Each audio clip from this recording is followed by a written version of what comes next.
Uh, just to give the heads up, either people who are gonna watch this later or for people who didn't read what I wrote in the chat, I was supposed to present today, but I absolutely didn't have time to prepare. So I thought, since I was planning to start my presentation with kind of a attempted summary of what we've been up to and trying to kind of locate what I wanted to do in the context of what we've been doing, I thought we could just kind of split that, have a more informal meeting about these things, which we already did from time to time anyway. And then I can present the stuff I wanted to present next week, or so we have a bit more of context, you know, to locate the reason to do it, and I wouldn't have to like do it quickly before I start next time.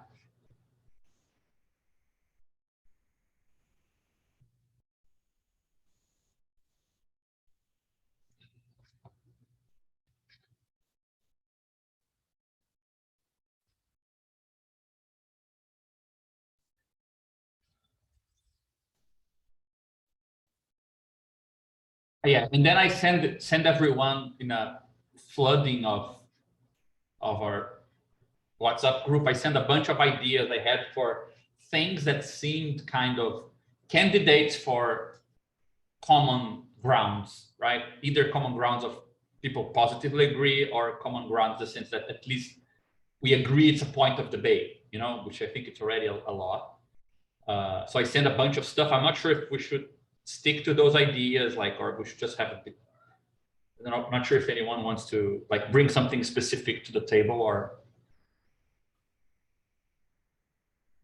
I think you should rehearse those ideas in the presentation. Okay, let me open that then so we can.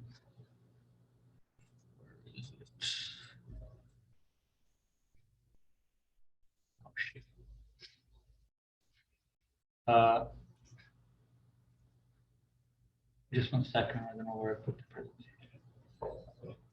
Yes.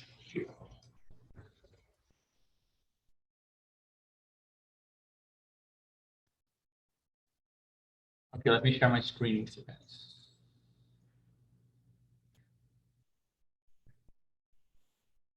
Yeah, so I had some slides on this. Then it got a bit out of hand in terms of size. And also, I mean, I was getting ready to spend a very long time to try to present, like the amount of stuff I thought was necessary to talk about this extended mind shit. I realized, okay, perhaps we could split this into more than 2 meetings. But I did this kind of 5 theses that seemed to me things we already spoke of, and I can go over each one of them, try to make sure everyone kind of at least makes sense of a formulation that we have for each of them, and then we can, I don't know, see if we can come up with others, or if we should rephrase them. I don't know. Like this one, for example, I called it like a thesis one simply because I think a less developed version of this appeared in our text on that contribution to the critique of political organization. The first thing we published collectively, there is a little moment there where we had a kind of triangle like this, right? We didn't have these 3 arrows here, which I think after all the conversations we had, the things we learned, I think we could, from Caron's face, it's clearly very small. Just make it a bit bigger.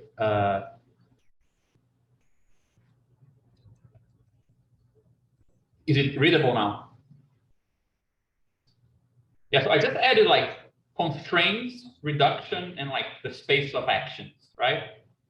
And I separated these 3 things, though I think it could be easily arguable that perhaps we shouldn't be so, perhaps there's a better way of naming these things, or I don't think it's hard to find like possible problems with separating them this way, but something like the level of individual agency. In the original text, I think we associated this to something that was like sometimes the individual cognitive agent, sometimes something like the psychic apparatus, which is connected to an individual's kind of self-recognition, or right, something like that. Then we had social worlds, which today we have a much broader meaning for this than we had, or more specific meaning, in fact, than we had at the time we first worked on this. And then there was this term here, which, I mean, was a bit vague, and we're trying to understand how to approach it. But at first, the general idea was simply to have like sort of arrows like this. And then after all we spoke, I thought we could separate into three, in the sense of, for example, the social world constrains the space of individual agency. So there would be constraints, they come from here to here.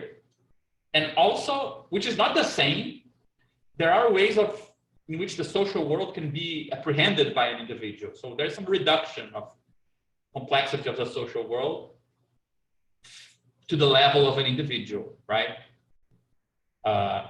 And then there's also the space of, let's say, what an agent can do. Then it's the inverse kind of direction, like the space of what you can do based on how the world appears to you and how you're constrained by it. So it could be like a bit of a feedback here, right? And then I thought, okay, we could do the same three arrows for all the relations here.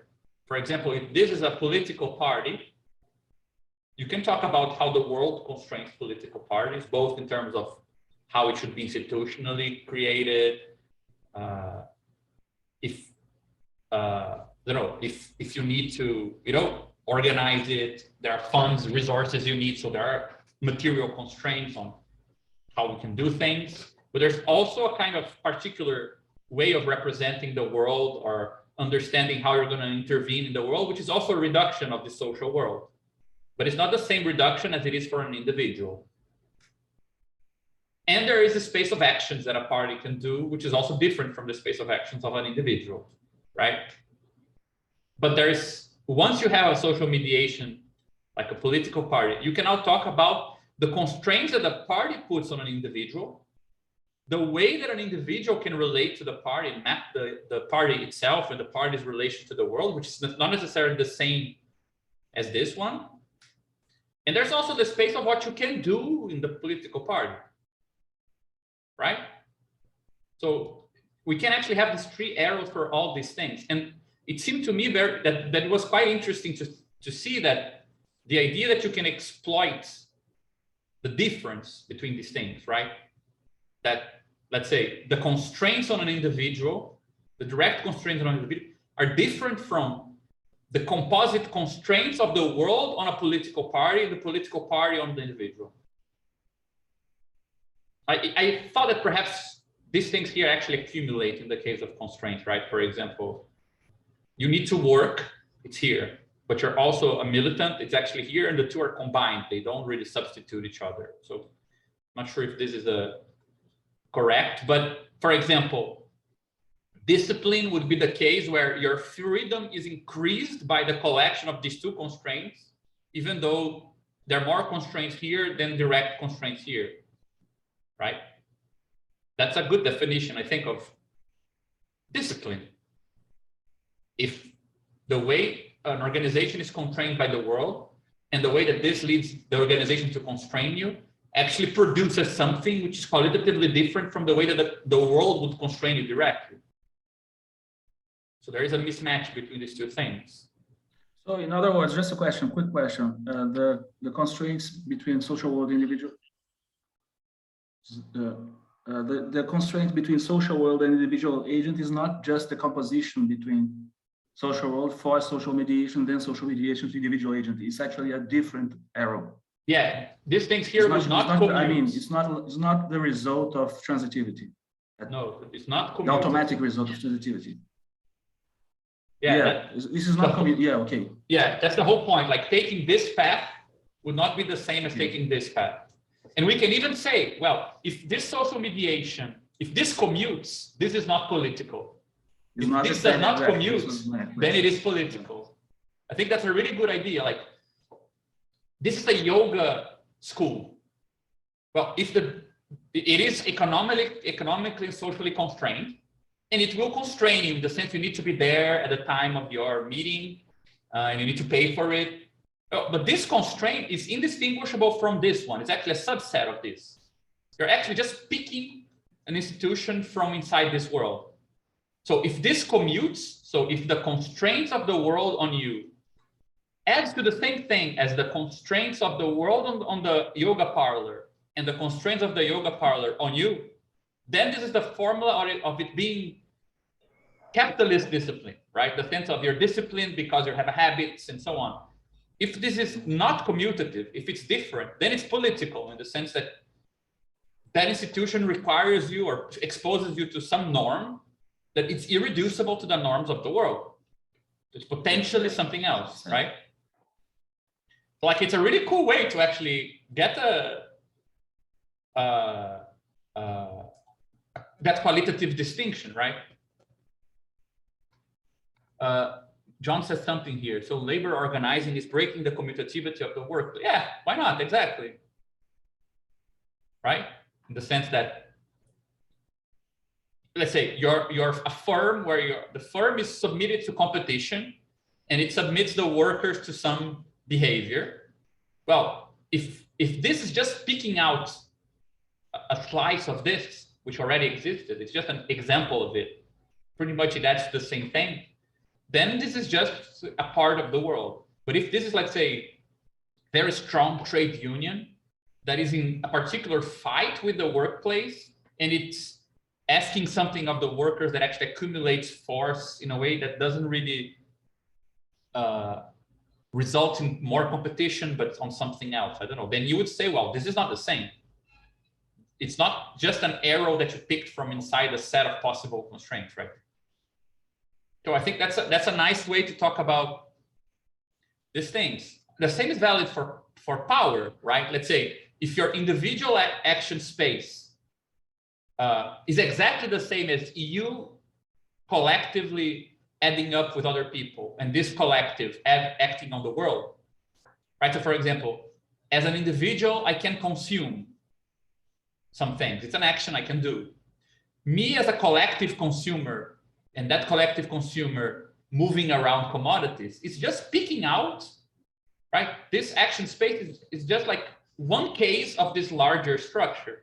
It's nothing new, right? But if you cooperate in certain ways, what I can do individually is different from how I can integrate a collective and how the collective can intervene on the world. So again, we could have that difference, right? And I mean, that's kind of quite standard definition of accumulating power. And I think the same thing is valid for like cognitive mapping or this epistemic dimension for James, right? If the way I map the world that is cohesive with my actions and how I'm constrained and allows these things to work, it's pretty much the same as the mapping that explains what an institution is and how I relate to it. If nothing is added by this upper process, I don't need to consider any other hypotheses, I don't need to take anything else in consideration, then it's the same mapping. If these two things don't coincide, the two paths, then the cognitive mapping here is different from your regular cognitive mapping, right? Yeah, I think the only minor issue here is like the separation between the baseline or the regular versus this extra social mediation, because you could say like, well, when does the individual agent actually ever interact with the social world directly that's not already mediated by some type of like pre-existing organization? Yeah, but you see, like, I totally agree with that critique, but ultimately what I would do is that I would add an arrow here and an arrow here. This arrow is to satisfy that critique, and this arrow is to satisfy another critique which comes from embodied cognition and other extended mind cognition, which will say, well, but my body is a mediation, like my mind is already mediated in many ways, right? So yeah, but my point is, if what's coming here ultimately is just you expanding either this arrow or this arrow, right? Yeah, as an individual agent, I already relate to my body as a kind of mediator to my actions and so on.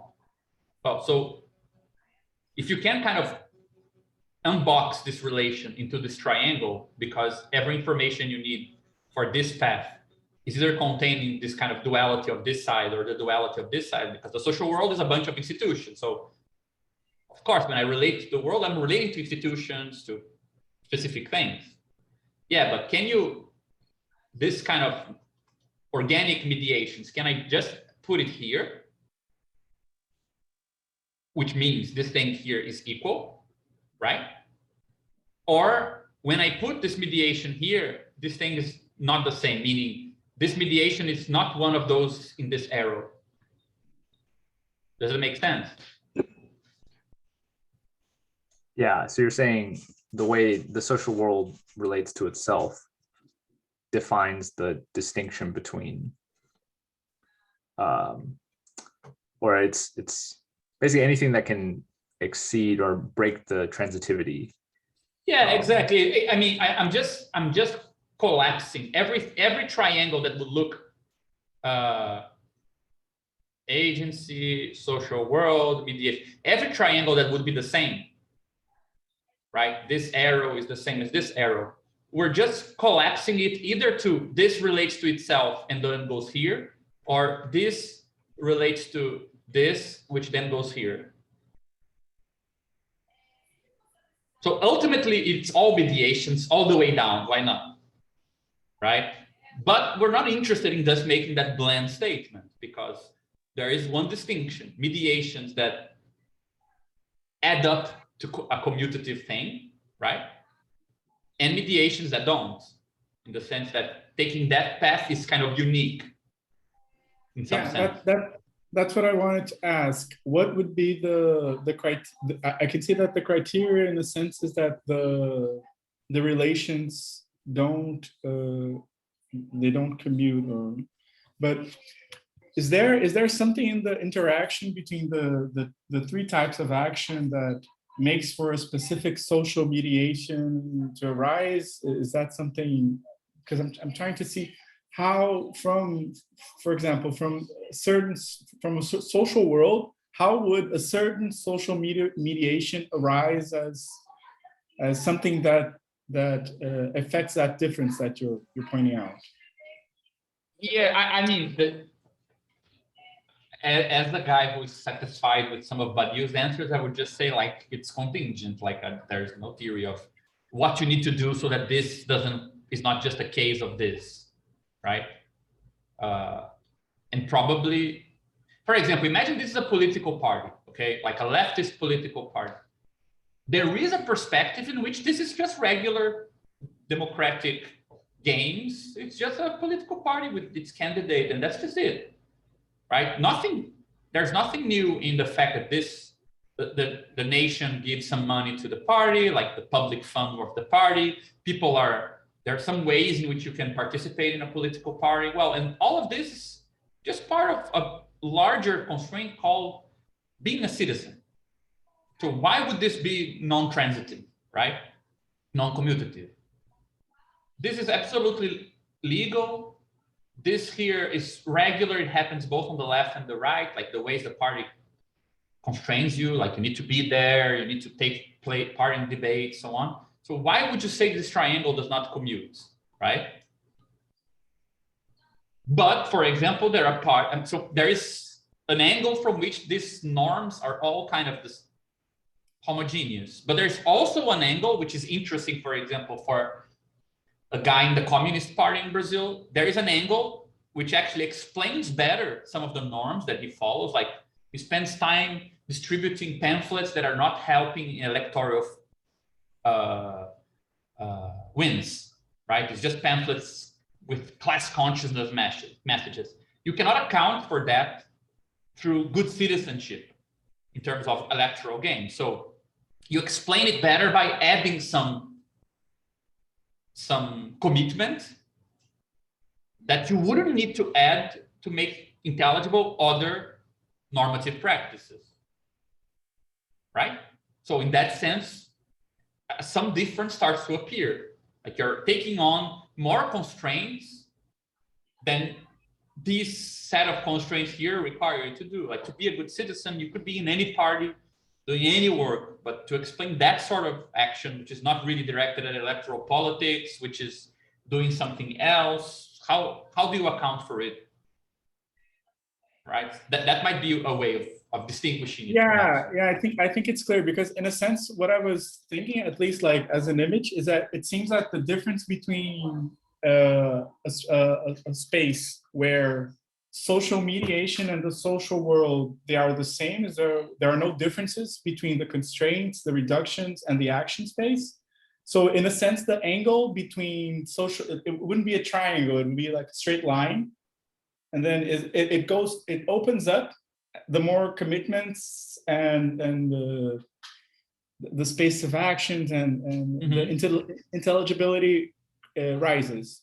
I think that makes a lot of sense. I think that you explained it, but I do think that social mediation, if it's something along those lines, I think it confuses more than it makes that difference clear. But I do think at least schematically, I agree with you. I understand what you're saying. Like, there's something about this which is so tautological with this, right? Yeah.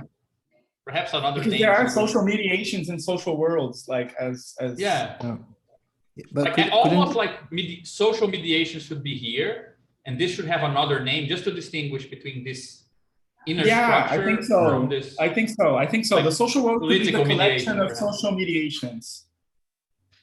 Yeah. But I was thinking that because you can also like think about the diagram as a sort of like a problem that is posed. Like you have the links between social world and individual agent, and then you pose what kind of mediation would be needed that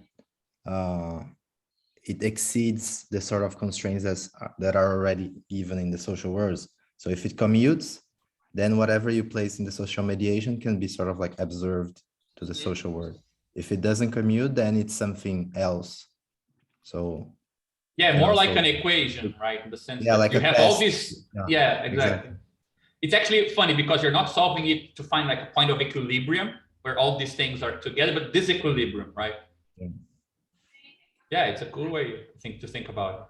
And I really like this. I think it's very, very trendy, a really nice way to suggest that you can add 2 levels of constraint to get, for example, less constraint that the world has on you, Yeah, it looks like a pulley and lever system.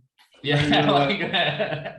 Because it actually reminds me a lot of, it's not too much to the point, but it reminds me how Spinoza talks about how we should deal with our affects. We should split them up so we can work them better in a sense. So because it seems that you can even distinguish what kind of constraints, actions you should do according to the situations.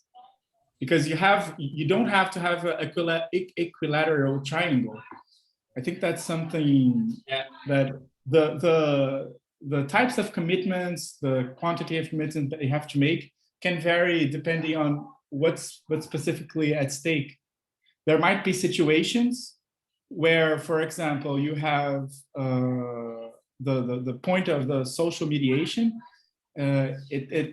You can have little commitments from the individual agents, but that in a sense they end up affecting the social world nonetheless. Or you can have the opposite, where individual agents are carrying all the weight, and then like you can measure not the efficiency but the workload that's being split depending on how you organize the commitments. Also, another level of this, which I think it's interesting, is that there is a imbalance, right? Because here you have reduction always leaving, here you have reduction entering and leaving, and here you have 2 reductions entering, right? And also 2 sets of constraints entering. No other part here has that sort of thing. And social world has no constraints entering. It's constrained by the action spaces, right, of these things. So I wonder how to interpret this, because of course, let's say you're still involved in your workplace while you are, let's say, a militant for some organization. So there's also the problem of how do you kind of conciliate, for example, a certain way of seeing our political organization with a certain way you need to look at your regular life in order to, reason about it. Like if these 2 things don't agree, then these 2 things will not coincide, right? So Yeah, that question can be posed then, like, how do you Mm. manage two different mappings of the world? One that tells you how to act within your organization in accordance to some way that the organization relates to differences in the social world. And that other level, which is not necessarily the same, in which things make a difference for you in a more immediate kind of individual level. This way we can pose this question, no?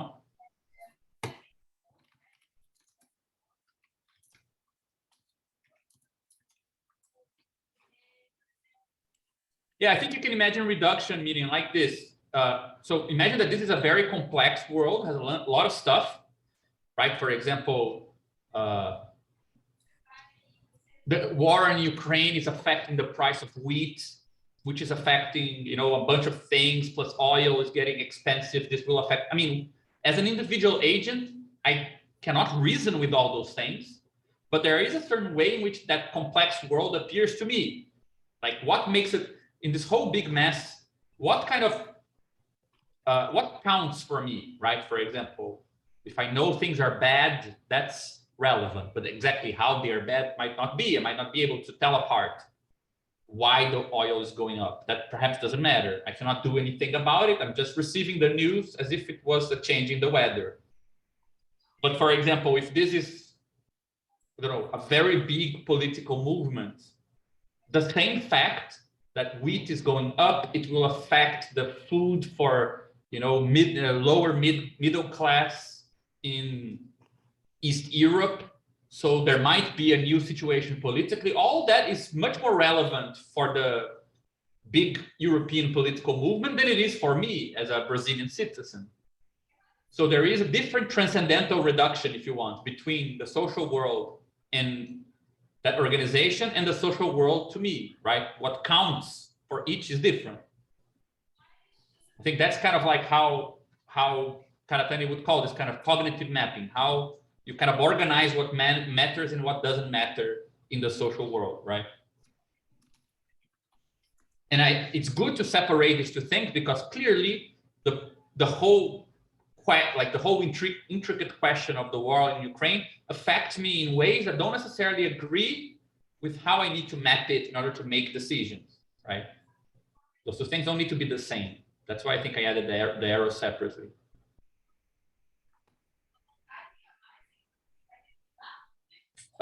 Jameson would call this probably social structure and this social lived experience, right? Something like that.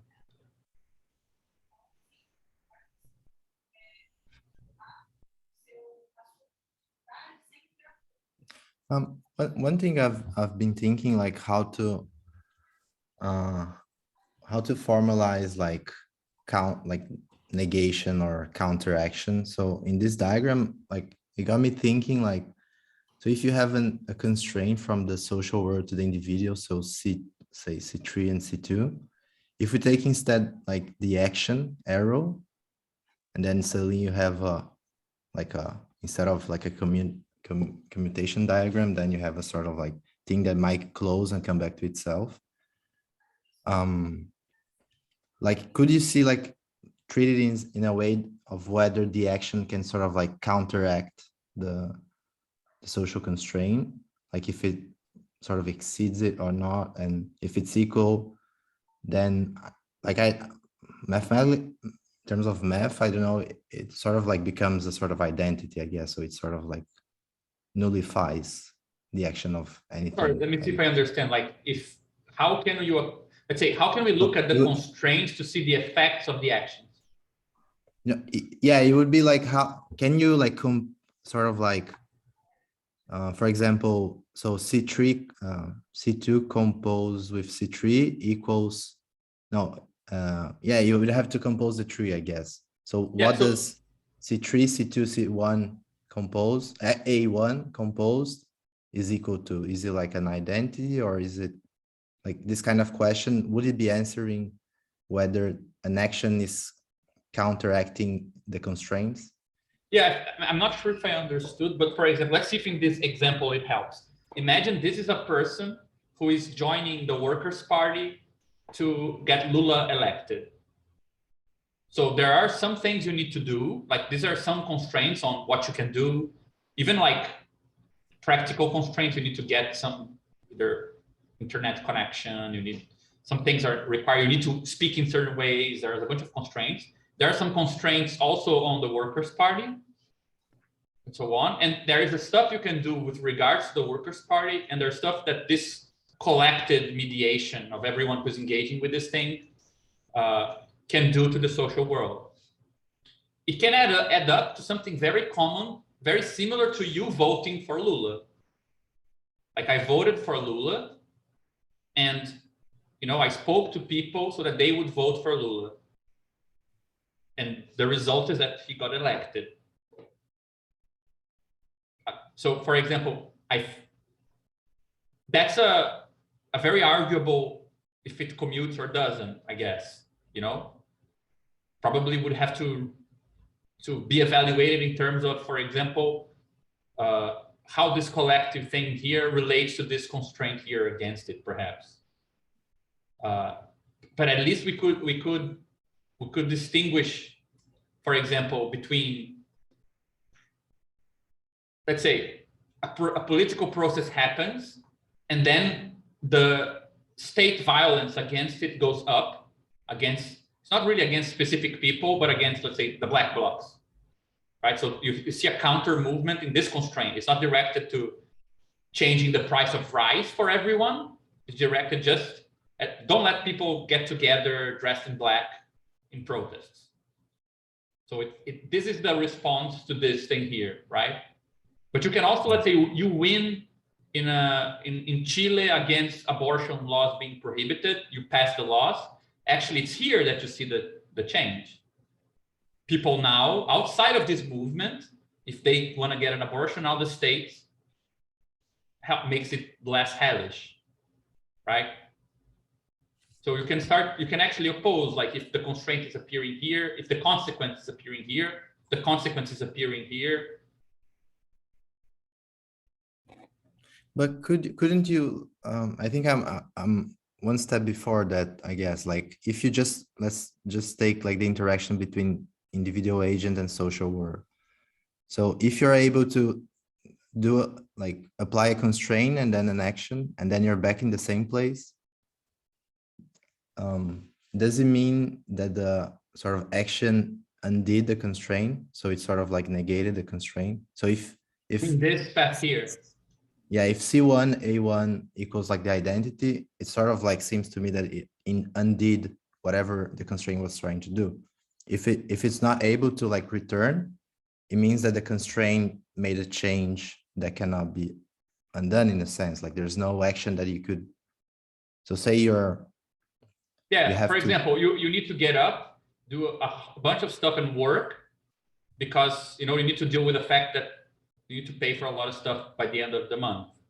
One day, one of these actions here is that you win the lottery, then you don't need to, like, these constraints change. You can distinguish between those two things, right? At an individual level, something changed here, or where you're positioned socially or something like that. Perhaps you change how you see the world. Right? I mean, I think that these three things here, they are very, I think this is what people call your priors.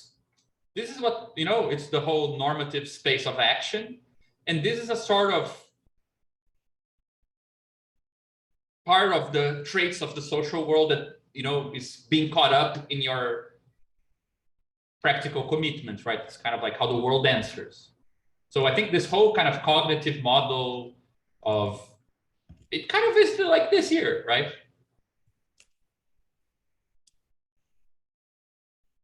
Yeah, it could be like, okay, work is hard because the world functions like this, blah, blah, blah, blah, blah. This because, right? It's coming from here. But I don't know if I understood it correctly, but in a sense, the action space one has to be, the action two has to be allowed by action space one. Is that something that makes sense? Say it again. I mean, what an individual agent can do in a social, with an organization or a social mediation has to be in some level something that is allowed in the social world in general? Yeah, I think that's a good question, right? Let's say this is the constraints for like how you're determined socially, right? Well, how can you get to be determined in another way if these two things are incompatible, right?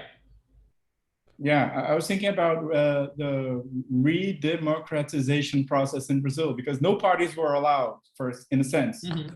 So there's a constraint. Yeah, but there were clandestine can vote. organizations, for example. Yeah. Yeah, I think the underlying commitment here is the idea that even though you're socially constrained, you're determined, you're not fully determined. It wouldn't be possible to guarantee that there is no added constraint you can put into place, right? It's funny because you're not adding this mediation by removing a constraint, right? For example, I wake up every morning, I have work to do, I clean my home, so on. And well, you start life in politics when you get free and you remove a constraint. Actually, it's when you add another one. For example, you're going somewhere out of your way during the week, which is only justified if you add some commitment to some political worldview, right? I also think that, I mean, you could say that this is the part. I think this here has more to do, let's say, with in your text on the case study, Rafa, you separated these two things, right? Let's say how EOS, what made a difference to the organization with regards to the world in general, and how people inside the organization saw where they were, right? What's the presupposition of free time then? Oh, I just feel like it's really interesting because I feel like we almost need to throw down a definition of free time. Because like I'll give you an example. Like, what is a constraint to one individual agent is not a constraint to another. So take the crisis of youth unemployment in Europe, right? In fact, the presupposition that sometimes we're thinking with is that the introduction of a labor obligation will somehow reduce the possibility of participation in a political organization, when in fact, actually the introduction of kind of more routinized structure in one's individual agency life could actually increase their capacity to have more sociality or to be more engaged in political processes. So there's a certain like sense in which free time is like the notion of a constraint vis-a-vis labor needs to be problematized in the era that we live in, which is like limited work available, a lot of unemployment, very gig, very part, like, you know what I'm saying? Does that make sense? But I'm just trying to understand why those remarks go on, like, how do they put this? I don't see how this structure here implies that, I've worked for 8 hours. Now I have 3 hours of free time. So I'm going to engage with this other thing here. They can be totally mixed together, right? You're like 24-hour a day caught up in your work, and some of your actions are only explainable. Let's say the WhatsApp message you're sending, where you're going to crash that night. It's only explainable if you add some other hypothesis. That's enough. Like, it doesn't need to, it's not connected with the theory of free time, like intrinsically, I think. It's not. I don't think so, no. Like, it doesn't imply that this is something you do, and then this is something else some other time, right? Yeah, I guess my question is sort of what are like examples of constraints which are what are examples of constraints which are not actually prohibitive but would actually be encouraging of greater I can what tell you you were very calling easily communicative. Yeah, I can tell you very easily one that happens. I think there's a lot now. Yeah. For example, there are constraints, academic constraints on how you should do research. There is a certain worldview that goes along with it. There are all the things you're required to do. Well, in the same time that we're here doing a research that is not like very different from the academic one, there are some constraints we're putting on ourselves on what to read, how to do it, how to connect, that implies a different worldview and leads us to do things slightly different way. So it's not really a separate time. It could be happening inside academic scenario, perhaps. So it can be kind of indistinguishable in a geographical sense, or a kind of don't need to be happening at a different time. I think it's quite plastic. You could apply it both to people who lead a day job, then do kind of militant work in a very classical way afterwards, like trade union meetings afterwards, or something which is more hybrid, but still logically could be distinguished, right? Okay, I think I follow. Although I'm curious about this notion of worldview that Raphael's saying. That's very interesting. Yeah. I think it's a bit, I don't know, I don't know if it's me that's confused, but you're using worldview, and then in a sense, what counts for us as interchangeable terms. And I do think there is a space where they can be mixed up. But I think that when you're using them, in a sense, it's weird, because the constraints are, in a sense, also determined by a worldview. So in a sense, some sort of something that may be similar to a principle, but when you look at it from another point of view, the constraints can also produce a worldview, a reduction. Sorry. So like what the reduction might be the effect of a constraint, or it might be, if you take it as a worldview, what takes you towards a certain constraint. So I was just trying to understand if it's the same thing, if it's interchangeable, if I'm making a mess. Yeah, I think I was just using it very vaguely, just to, like, how to say, like, atirando para todo lado, like when you're just trying words, because people have different backgrounds, so you don't know which one makes sense to whom. So I don't know, like, how we could specify it. In my mind, like, very intuitively, I would say constraints are kind of possible and impossible things that impose on you, regardless if you know them, think about them. They're just, I mean, to some level, you can know them, like social rules, but you're not really capable of changing them if you want, right? So in that sense, it's different from actions that you can undo if they're more reliant on you than anything. And I would put in reduction just the way you describe, let's say, what the things that need to count for you, that need to make a difference, so you can deal with this. This is kind of like a mix between cognitive science and Althusser, right? Where this is the imaginary relation to the real conditions of your practice, right?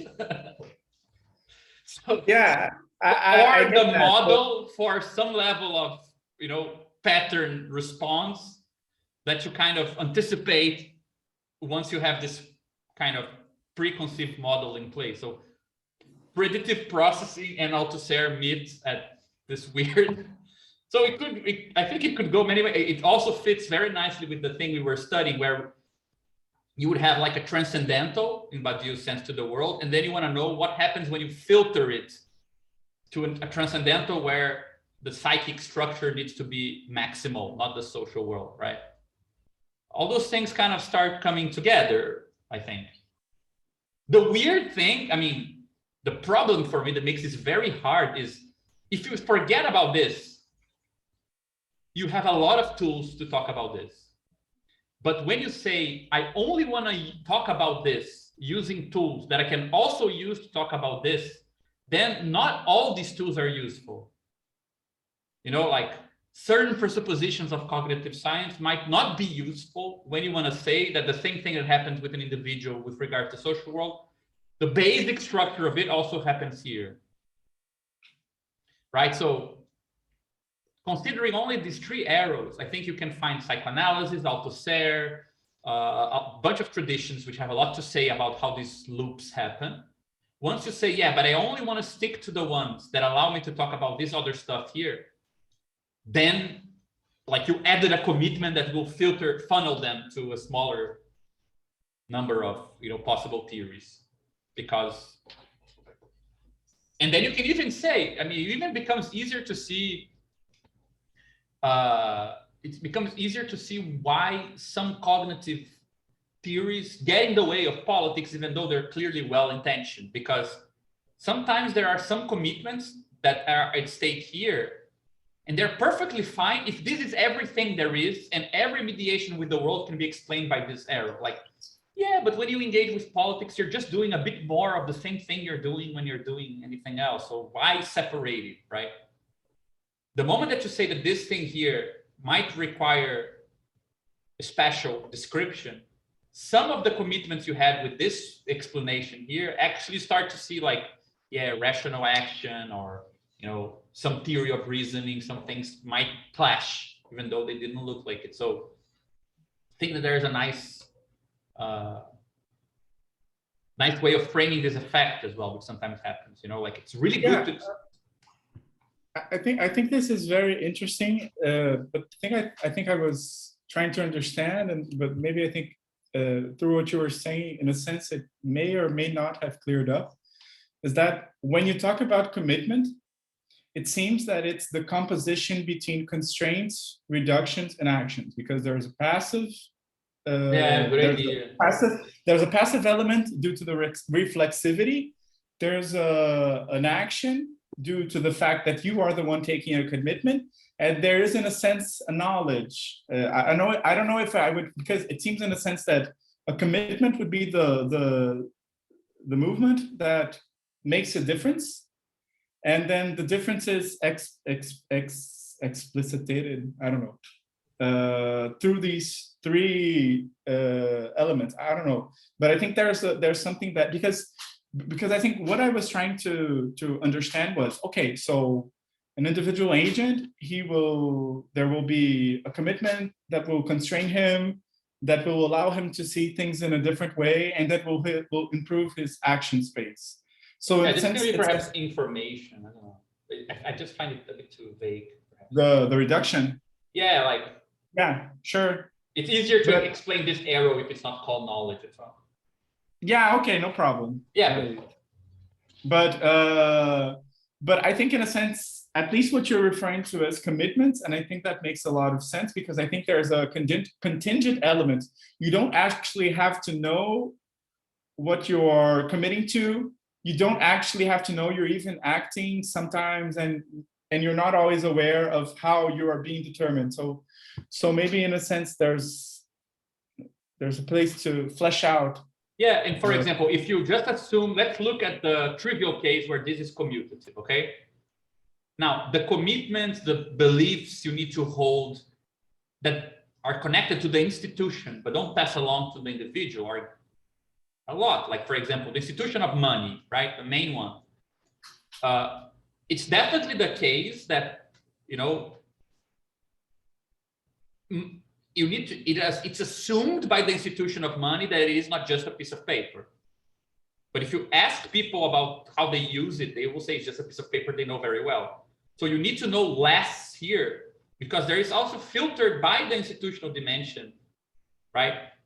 So if you just assume that this is the trivial case where this actually commutes, you can still use this triangle to kind of pick apart the fact that you can commit to very little, but be committed to much more due to the institutions you're committed to, right? That's kind of what the social extended mind hypothesis works with, this idea that, well, there is a part of the processing of information that happens here and doesn't get passed along here. And you're just kind of aware that you need to follow some signals in order to be kind of tuned in to that large scale process, but you never need to actually know it all, you know? For example, a calculator is relating to some big sums here. You don't know how to explain or to account for all the stuff in the calculator. All you know is that you press the buttons and you trust the number that appears. That's a much smaller set of commitments than the stuff that actually goes into making the calculator work. And you can actually delegate them, right? And rely on objective commitments built into institutions or mediations, and surrogate not only the reasoning, but the belief as well. So like every time you unfold this, you can you see that actually believing in the social world is mediated belief in the sense that you can pretty much almost always put something here. But in the political case specifically, it becomes very interesting because what makes a difference and how that difference is kind of filtered through the organization is not necessarily the same way. It's most likely not how you enter into the protest. For a protest is a good example, right? There's a lot of analysis of how protests relate to the police in terms of movement in the streets and so on. But people in the protest pretty much are unaware. They're just coordinating with small things. The movement starts in this direction, so you kind of go in this almost herd-like thing. So you don't need to assume that these two things are the same, right? And if you say, well, but here it is, no, because if I unpack it by assuming it's commutative and I put that actual social practice, institution, or whatever that it is here, again, I'll be able to unpack it, right?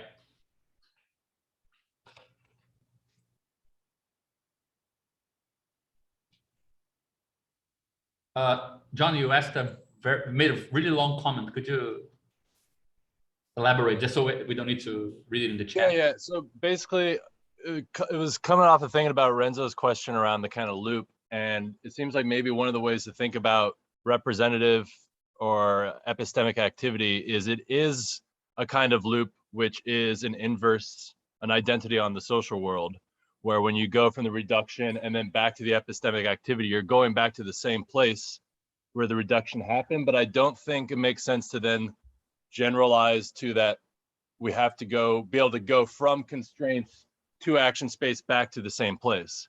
I don't think that those are going to be invertible arrows in the general case. You mean the sense that that this path here, you act and then you're constrained, that this path is not always the same, is that it? Well, I was actually focusing on the other direction, that coming after a constraint, going back on the action space to the social world doesn't necessarily take you to the same place from which the constraint came. So it doesn't form an identity. I think that you can talk about reduction in action space as forming an identity because you're forming a representative epistemic relationship to something of the social world through reduction, right? Like you're trying to think about something through simplification, but you're trying to go back to that thing.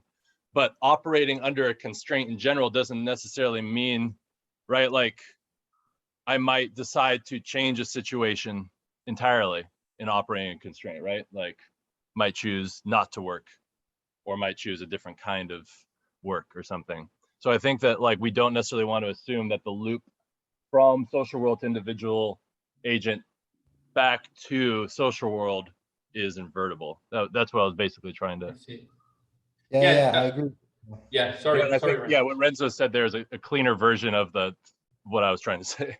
Yeah, I wonder if we can just, I think that's a really cool idea to say, well, the reduction to which you're committed, so the, whatever you want to call it, like the set of, the way you model the pictures of the world, whatever you want to call this thing here, this mapping sort of thing, right? It's just that part, it's defined by the situation where constraints and action leave things as they are. So it's pretty much the view of the world as being what it is, right? Yeah, that's kind of where I think I was trying to get. Like maybe if we treat knowledge as a kind of as a product of interaction, as we do with like the Trinitarianism, right?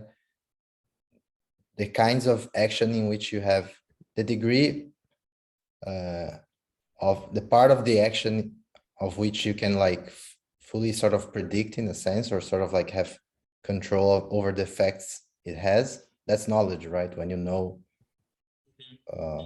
it doesn't have to be conscious, but you can in some sense reduce, you can sort of like, okay, you know what you're doing when what you do and the effects you receive back are sort of like close the circle. Yeah, but for example, how would we account? I agree with you, but like I wonder if we shouldn't distinguish the two things between just because, for example, imagine this map of the world is something like highly incongruent with the actuality of how you're constrained and of what you actually do.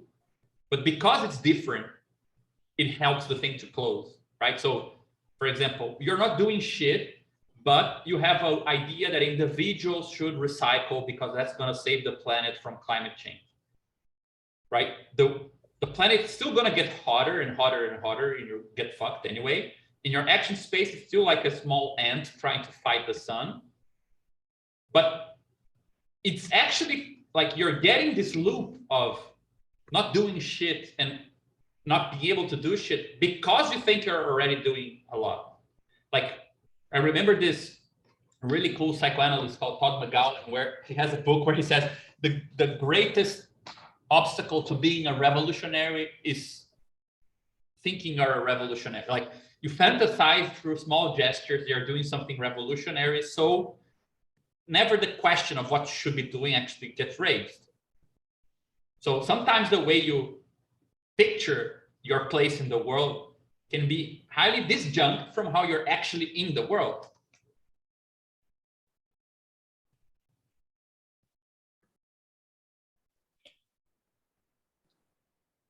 I'm not sure if this should be accounted for, Yeah. or if it's not accounted for in what you're saying. I mean, I think that answers why. I was thinking, isn't constraint and reduction kind of two sides of the same coin? But I think you're showing that reduction has this kind of phantasmatic element to it, or a maybe say ideological element, that it's reductions like the ideological constraints are like the material. Yeah, that's the very naive way I was thinking about it. Like, this is how it's represented. This is what's presented, right? Or, you know, this is the imaginary for Althusser. These are the real conditions, right? So yeah, things are getting more expensive and you blame it on the immigrants. Like, what's the connection? There's no connection. But ultimately, the result is what Renzo was talking about. Okay, through this, perhaps the small things I can do and how they relate to the things getting more expensive, that seems to kind of keep things on track, you know? Yeah, also, I think going off of what Renzo and John were saying, I think we can establish like a gradation of self arrows corresponding to Badu's schema, where identity is like leaving social world as it is, and then you can have like, you know, I don't know, weak singularity and strong singularity, you know, and then you could, yeah, we could basically say like you know, like Renzo was saying here, or John, that if one were to go like what set of constraints composed with which set of actions would yield the identity, which set of constraints with which set of actions would yield this and this, right? So, Yeah, so you have kind of a partitioning or a segmenting of the constraints. Like, it's a way to explore what's inside of these things by saying like some actions, like you said, like recycling, will just put you into the identity, right? Or I erased your fuck. Sorry. No, it's okay. Yeah, some set of actions will lead to identity. Some set of actions may put you into weak singularity and strong singularity. But I think a good example would be, for example, trade unions. They do recognize that one should believe there's more to labor than is said by the capitalist, for example, but it's ultimately concerned with bringing it into, you know, regulations based on monetary equivalence. So there is a fact that is relevant, but it's pretty much, it's not the same as identity, but still quite weak, right? And it does require mediation that is different from, you know, a doctor inside the firm, right? Or the HR's sector. exactly, yeah. And so that this gradation of the self arrows here also translates to basically how strong the social mediation is, right? We have different levels of social mediation allowing for different mappings into these categories. And I like that also, I mean, right, I mean, the case where this is the identity, it means that you have the individual and you have all these arrows here, but ultimately you have the social world, and you can either write this like this, or you can write it like this, right? Which clarifies that there is like mediation here. And the more you want this to, like, you want this part here, sorry, the more you want this mediating term to kind of be tensioned with this, will be, there will be like a difference here. So for example, I have a problem, I complain with HR, that's the mediation between that issue and, you know, my incorporation in a firm. Then I have a problem, I relate to a trade union. Well, trade union already has some interest, which might not be the same as the firm. It's at least juridically recognized as something else, right? Then you have like the actual organization of something, which is also including the trade union into the problem, and it's organizing something else. So this new organization is even more different than this. So we know, let's say, what the differences that need to be accounted for from this perspective here, right? This will be passed along to this.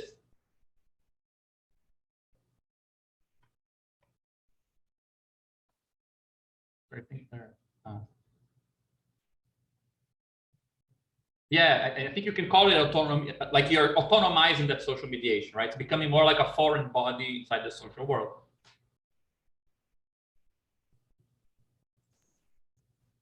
So if in a sense, like the social world is a collection of social mediations and a relationship to each other, then what we're talking about, like when we're talking about the loops that Dennis brought up, we can also then break those loops into reductions and constraints, right? Like that would be our first, like 3, the blue arrows, constraints 3 and reduction 3 become different from constraints 1 and constraints reduction 1, right? Like that becomes like the first place that you see differentiation. Good question. I mean, for example, I would say that a good example of this is, let's say you see, I mean, very, very naive example. You see a big fight between an organizer and their boss. That fight is not explained in terms of productivity, or somebody's fired because they were organizing, right? So you realize that there is a constraint going on that is not just a productivity constraint, right? So this brings up to you what sort of explanation of the world needs to come along to explain this constraint, which is not the same as this one, right? So that's a way of explaining, for example, contingently how something of this order, like organizing at the workplace, can be detached from this axis here, right? And then this could pose the question, like, what are the commitments that one might have, and the way of approaching this whole discussion here that you could have, right? That would allow you to make something out of that point of view, right? That this was unfair, that something was going on there, something like that. So, I don't know, something like that. Just one second. I think this reminds me how, at least in Brazil, trade unions, there's a tax where you have to pay. And then like people don't have any relations to unions, and they are always posed as something that's simply there for tax purposes. It's as if there's a difference of constraint because they are actually organized differently from the workplace. They do have a different action space, but there's an ongoing reduction of them, maybe, where they try to collapse the difference between constraints and actions, so that in regards to the social world, it's just another tax. So you can like destroy these trade unions by taking away how they are funded. So in a sense, I think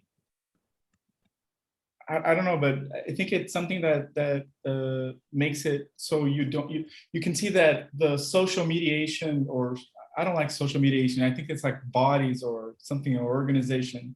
I think the word mediation is, I'm sorry. Yeah, I mean, I think Yeah, these terms could be changed. I also think reduction here, I just wanted to suggest that there is like you are cutting something off of reality and you need to kind of cut it into smaller things. But I think that these names could be changed here, definitely.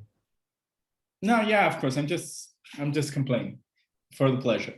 But I do think, in a sense, as in the same way that you can have some differences of degree that can autonomize certain social relations, you can also have the inverse, where the social world I'm thinking because of what Dennis said back there about the social world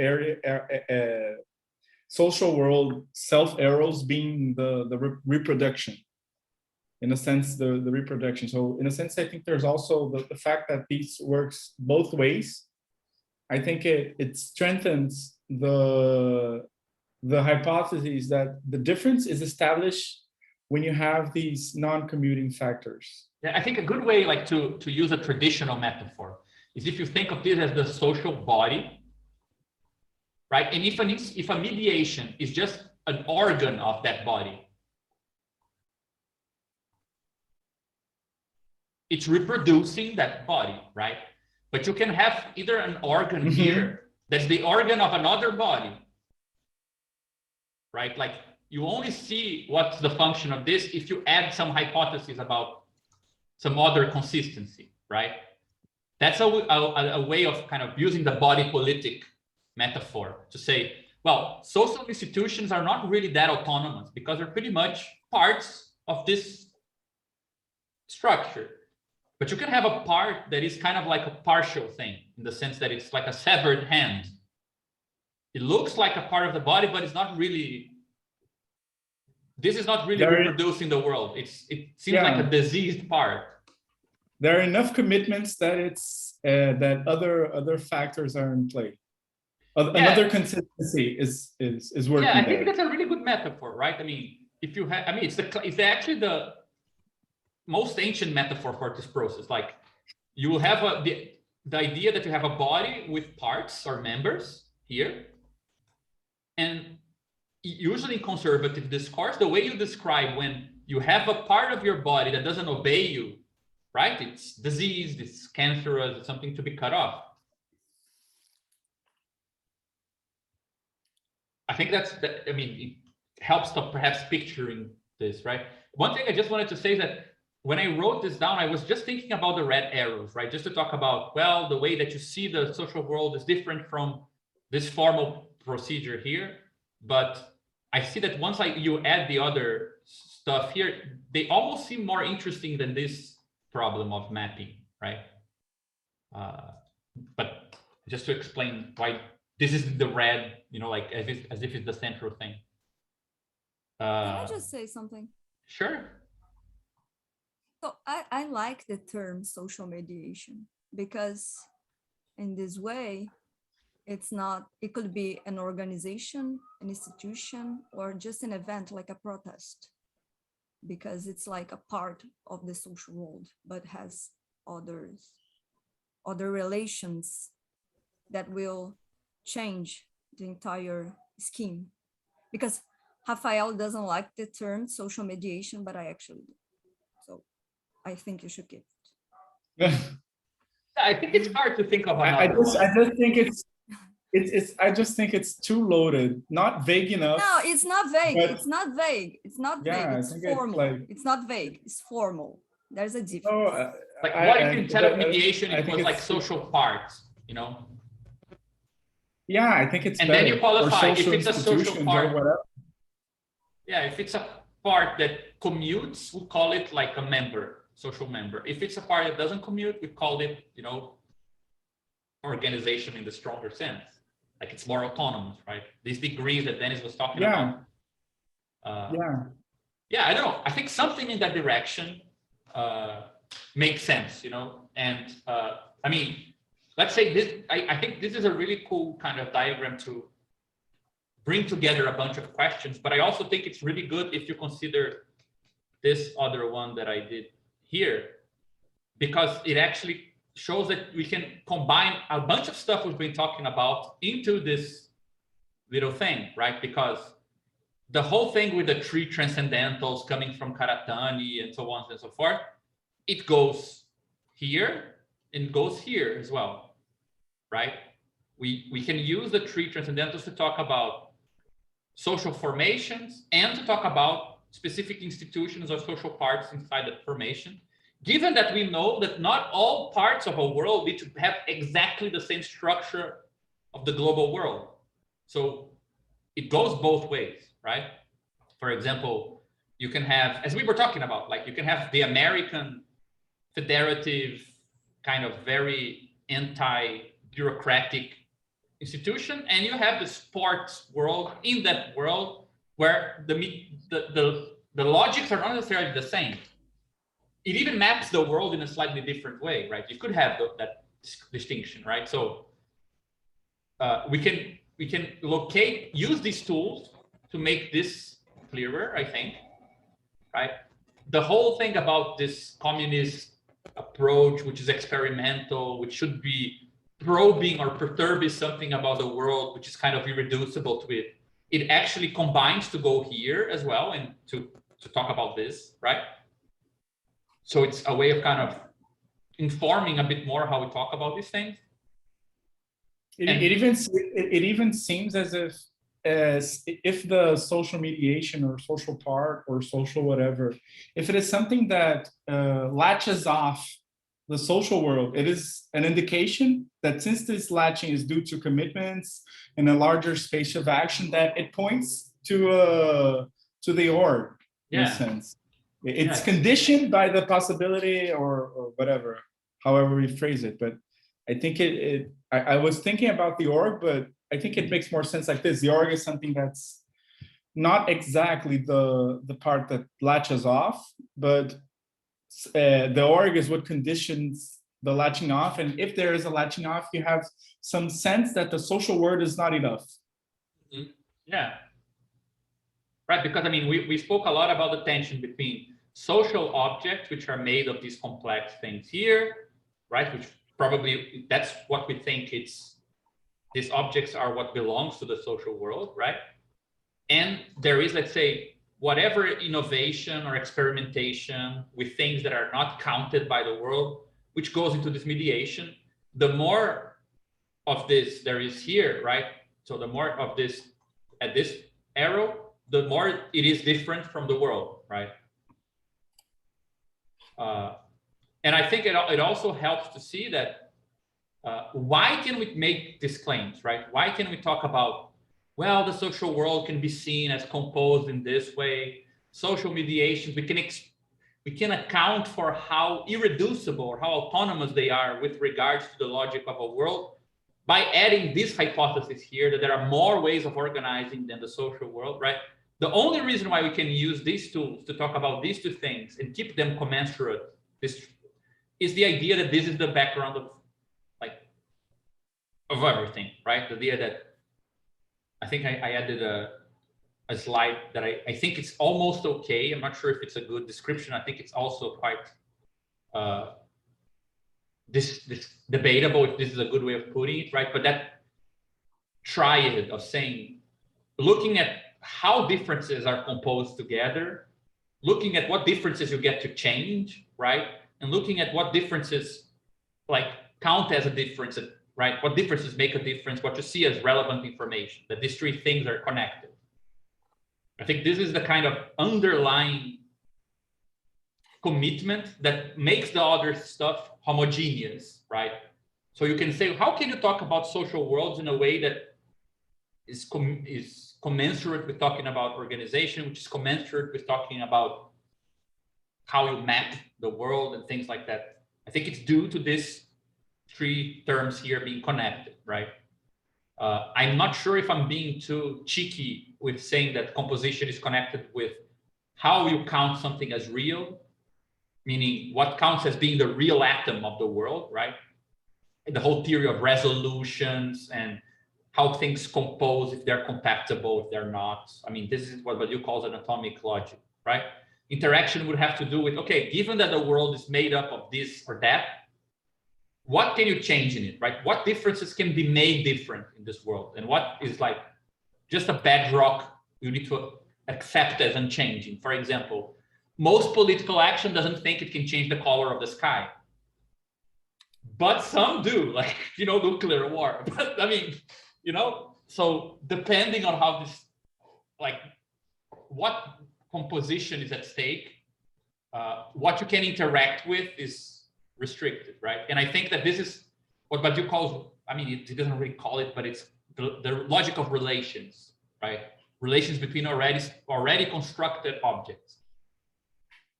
And I was thinking, I think that the way to account logically for intelligibility is, you know, good old-fashioned logic, where propositions should have a domain of reference, and they're either valid or they're not. So it's kind of reliant on composition, right? Depending on what counts as real in a world, there it will be a reference or not. But also depending on how you can use language, locate things, extract discernment from that world, you can also kind of know how to change it. So everything is kind of connected, and we find a place for formal logic, like regular logic and references to the world in this kind of thing. I'm not sure if it's too. Sorry, what did John say?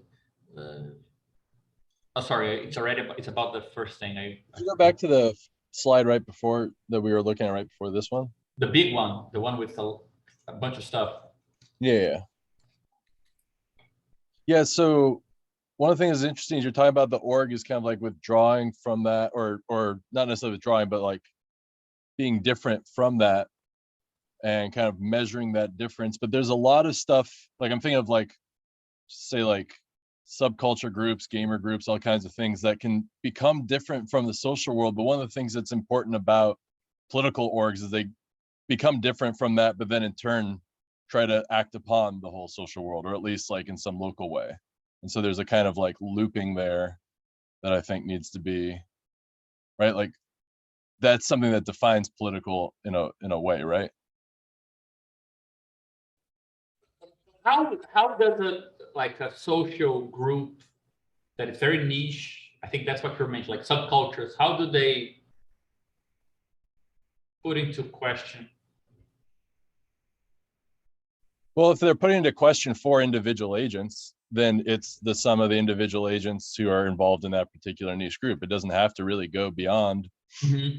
Like it does. They don't have to make a universal claim. I think that might be another thing to think about, is like, in order to differentiate yourself from a social world, you don't have to necessarily take a universal stance. You just have to successfully differentiate yourself from the social world. But if you want to then somehow apply that added principle back onto the social world itself, that's an extra step, I feel like, almost like forcing or something from Cohen. Like there's an added level that's not just differentiation.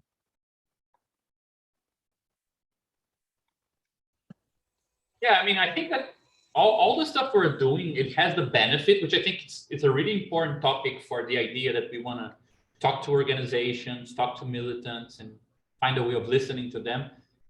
The good thing about what we're talking here is that, I mean, if you're political or not, if it's consequential or not, has not that much to do with how you justify your action or what you have to say about what you're doing, right? You might be doing something which is totally, you know, self-serving, and you're not really thinking about it, but it implies a certain,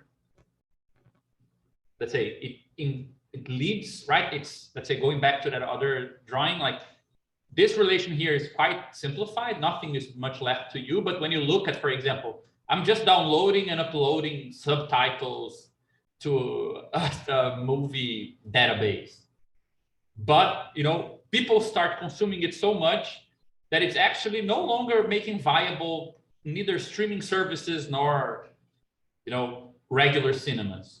Like you look at this, you won't see much politics happening. But when you look at this, you might say, okay, this is actually, you know, making something that doesn't really get to be reincorporated into social reproduction in the regular way. Something would have to be different for this to be, you know, consistent socially. So, I mean, perhaps in that sense, you can actually start also looking at things that look less political and thinking, well, from the standpoint of how they're composed, what they make intelligible, and how they're interacting with the world, it might look, right, it reads more consequential than things that sound very political, but are composed in trivial ways, make only trivial things intelligible and only interact with trivial things. So I don't think we would be able to tell apart. I mean, I don't think we would like, that's my opinion, like we shouldn't strive to have a prescriptive determination in terms of content, you know, of what falls where. It would be nice to have a theory that is divorced from content enough that we might be surprised at what ends up counting as, you know, political action and what doesn't, so that, you know, we can produce surprising statements like, okay, this looked political on the surface, nothing is happening, whereas there, that didn't look political at all, but something is happening.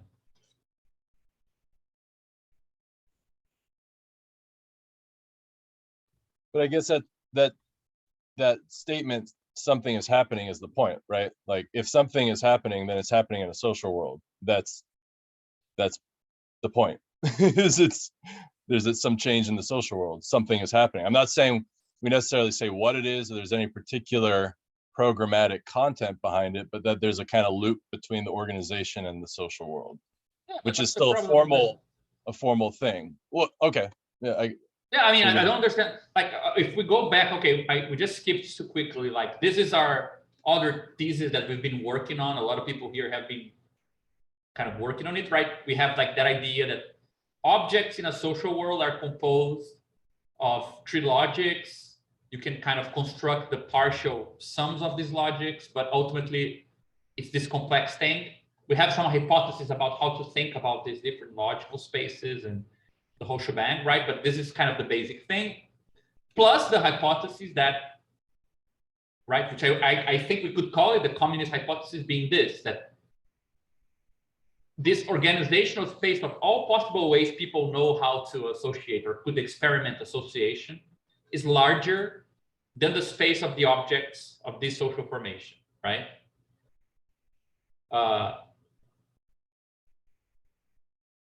There is the added cool thing that if you look at these arrows here, which are always mixed in reality, right? But if you look at them, they actually map really, really nicely to these three classical strategies, right? Political organizations that focus on community tend to think in terms of dual power, which is kind of very consistent. There are two systems in one system, right? So you're elsewhere, but here at the same time. Kind of Black Panther Party structure. It's definitely worried about community. It's worried about constructing another nation inside a nation. So its dual power is kind of paraconsistent in that sense. Insurrection is revolutionary logic that wants to take the state. If it focuses on the state, it tends to be classical logic. Like there's a before and an after. Either you're pre-insurrection or you're after insurrection. There is no, we might be in and out of an insurrection at the same time. So it's interesting to see that we can actually deduce in a way that is kind of empirically verifiable that political processes that focus on which one of these three logics actually focus on strategies that are actually in dialogue with those logics. So the logic of forces and correlations of forces, which have to do with forces of production and relations of production, it's very intuitionistic. You can move a bit more this side, a bit more that side, right? Insurrectionist logic is very classical, either yes or no, and dual power is paraconsistent, and it matches with our hypothesis concerning mode A, B, and C in terms of what logic they have. So that's kind of cool, I think, you know. And you can say, well, this is always mixed together, right? So electoral logic is actually quite insurrectionist, right? There is either you won the election or you didn't. You take over the power of the state. I mean, it's very weak form of insurrection, but it's actually kind of, to think about it, it shares some logic with it. So the idea is from this graph here is that, okay, you might have this hypothesis that the space of all the ways you can do this is larger than this, but actual practical construction is what would be the model for this statement, right? If you can actually build something which requires more principles to be explained, another perspective to be accounted for, than the ones that you have from the social world's kind of constraints, forms of reduction, and so on, then you build something which is more expressive than the actual world. So you prove this hypothesis to be true, right? To account for these experiments would be like an ecology of hybrid mixtures of these three arrows here. You need to bring in more hypotheses, right? You need to bring in more principles. Well, if that's the case, the system that has this supplement is richer than this system here that needs less kind of primitive statements to be explained, even if it's not bigger in the quantitative sense, right?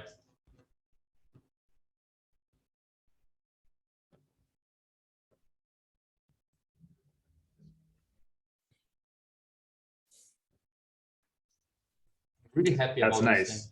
Like generic phenomenology. Yeah. Some mishmash of crazy ideas. That could be the subtitle of our next text. Like, mishmash of crazy ideas.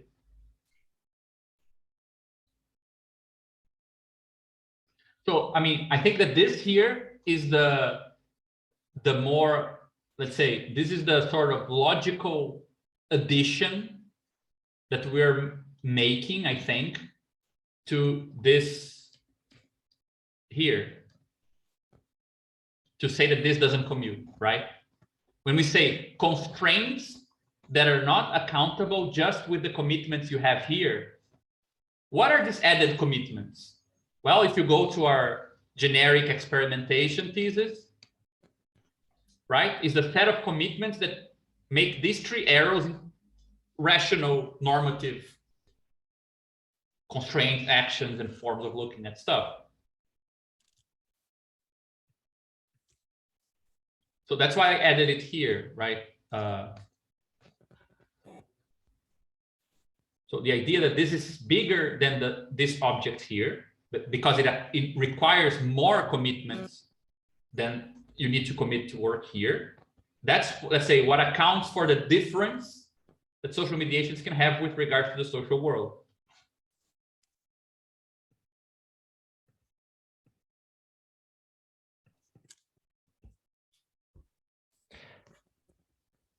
I get a bit puzzled by I mean, beyond the three logics that you just told about, I'm very puzzled, but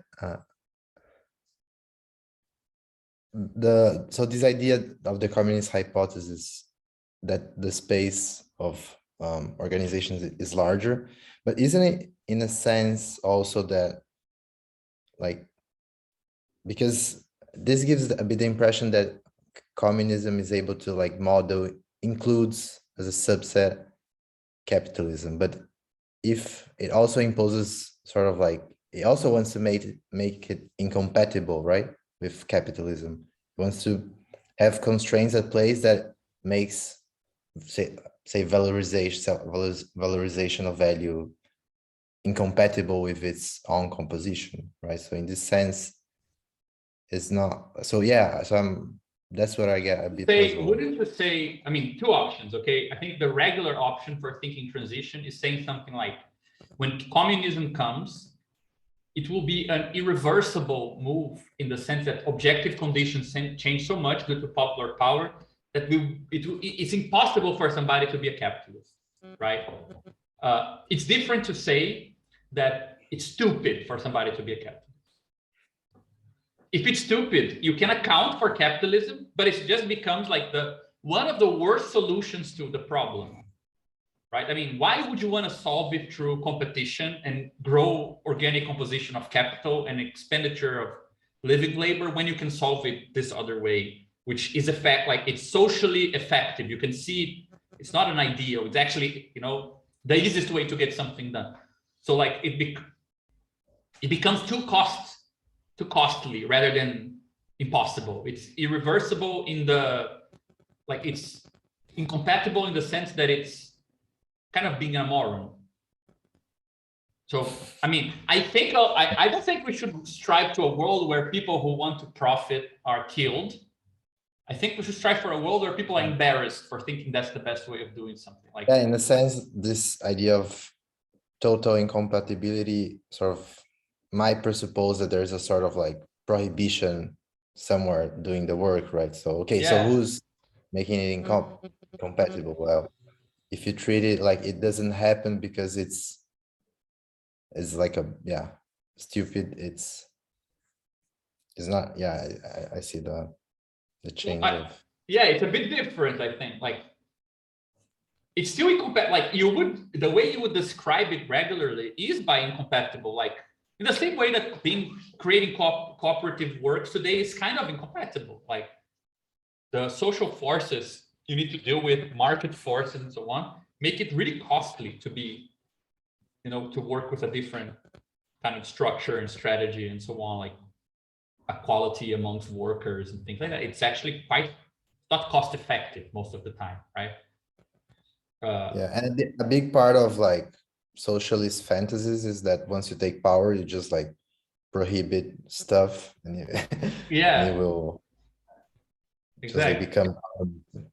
Yeah, you can imagine. So for example, I would say that we could probably talk about the fantasies for each one of these. Like, for example, it's so abundant, we're so technologically advanced that new relations of production simply follow from it, right? This is more like we just prohibit stuff. This is something like, once we get rid of them, we are not that sort of people, like we wouldn't be like that because we're different. You can think of a mixture of these things might be better, right? Like, why not get a bit of prohibition where, definitely some things should be a crime that today are not a crime. Like, your landlord telling you need to leave your house in the middle of the contract, like what happened to me last week, I think should really be a crime. So perhaps a bit of prohibition of, leaning on new costs for going against the current economically and coming up with competitive, exploitative situations where, if you look at it in the new reality, that might actually be, stupid and like costs you much more in the long run, or ecologically costs you more and so on, and at the same time, I mean, in some level you can say, okay, there's the stupid guy, like my neighbor. Yeah, he's still trying, like he has this little shop where he's the only owner. He treats everyone badly. Nobody wants to be his friend. That's kind of dual power, but it's already inverted, right? Like, the second one is actually the capitalism. It's like the nation inside a nation. That's a very different way of thinking, like a composite transition model.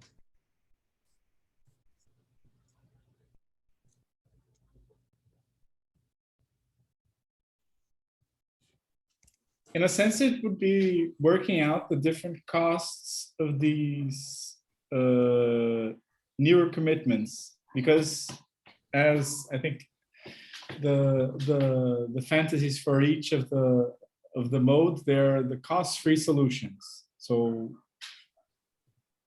the problem is good idea, yeah. Because there will be different costs for each mode. I mean, for adding commitments that relate to each mode. And I think that this is actually, I mean, it goes well with something I didn't add here because we were speaking about it last year, but then we didn't really follow through, which was we were starting to think of an idea of this sort of inversion between organization and environment as this sort of kind of tilting point, right, of a transition where most of the time, which I think can be actually framed here as well, right? Like, we are in a pre-communist society where socialist organizations are here and they are not making this commute. And everything that makes the world commute, like run its current course, its normal course of the environment, it's actually capitalist organizations, right? But you can imagine the world that's the inverse, where the actual reproduction of the environment, the social environment, is mostly communist. If you trust cooperation, if you have some other commitments about labor, objects, and so on, you get by, right? You are able to predict how things will work much better. But you can still be a moron who wants to come up with your, 19th century factory, and you invite people. Hey, who wants to be exploited, under like a lot of steam in your face? And there might be some perverts that are up for it. And then, well, you need to explain this with added hypotheses because it makes no sense, right? Perhaps it wouldn't be the same because it's actually a subset of this that we have a theory of, capitalist nostalgia. We can explain it perhaps better than capitalists can explain. So it's not just an inversion, but that idea of environment and organization shifting around could probably be accounted for in these terms as well, right? Which I think it's a really cool, really. Yeah, I was thinking about it because.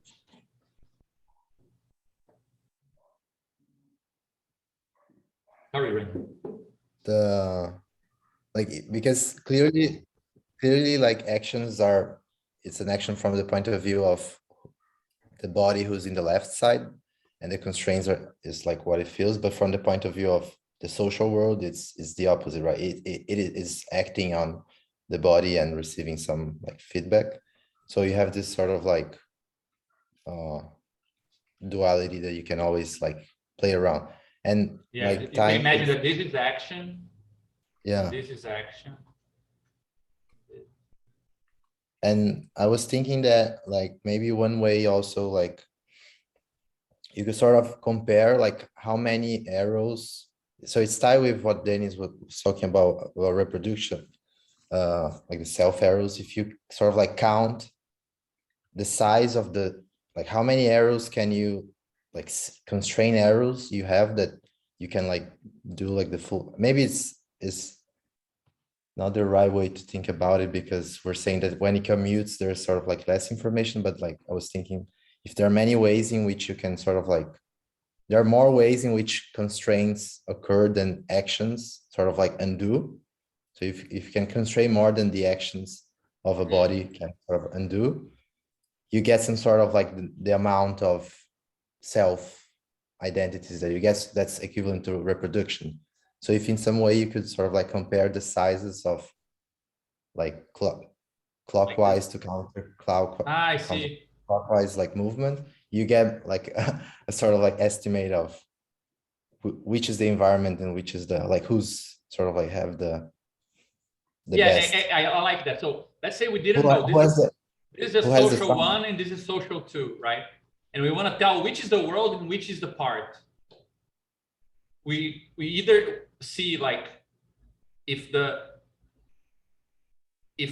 action of in this way, sorry, how did you say, like if this path here is I was more thinking actually constraining than the inverse, right? Like which has more constraints on the other? That would distinguish these two things as the environment and the local part, no? Is that yeah, it? you could. I think I was thinking more in like you have world on the right and body on the left, and then on top like some arbitrary part. So you can just like, you don't know what it is a part of, and then you just count. Yeah, and then you have like any part which a priori you don't know what it is, and then you count how many ways you have of sort of like starting from the world, using the part and coming back to the world, and see how many ways. Yeah, no, yeah, maybe like, coming back through the body, I'm not sure, or maybe just maybe it's coming back. Yeah, I'm not sure if. No, good idea. Let's imagine that this is, let's say, a political process. This is, let's say, the juridical system. The world can constrain the juridical, make the juridical system constrain the body, or the political process can also already appropriate this part so that it actually constrains this thing here. Is that it? But wouldn't this be the org? Yeah.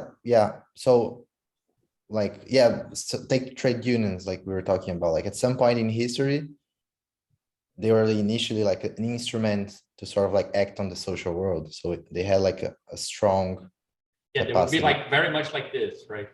Yeah, it Like was this. like more clockwise. And then once trade unions like became sort of like legalized, more integrated, sort of like have like a more like worldly logic, then suddenly you might have at some point have flipped, and then who's controlling the part, the trade union is the social world is using the trade union to control, say, a political process, then the opposite, then the political process is using the trade union. But I think that that's actually not measured by the dual.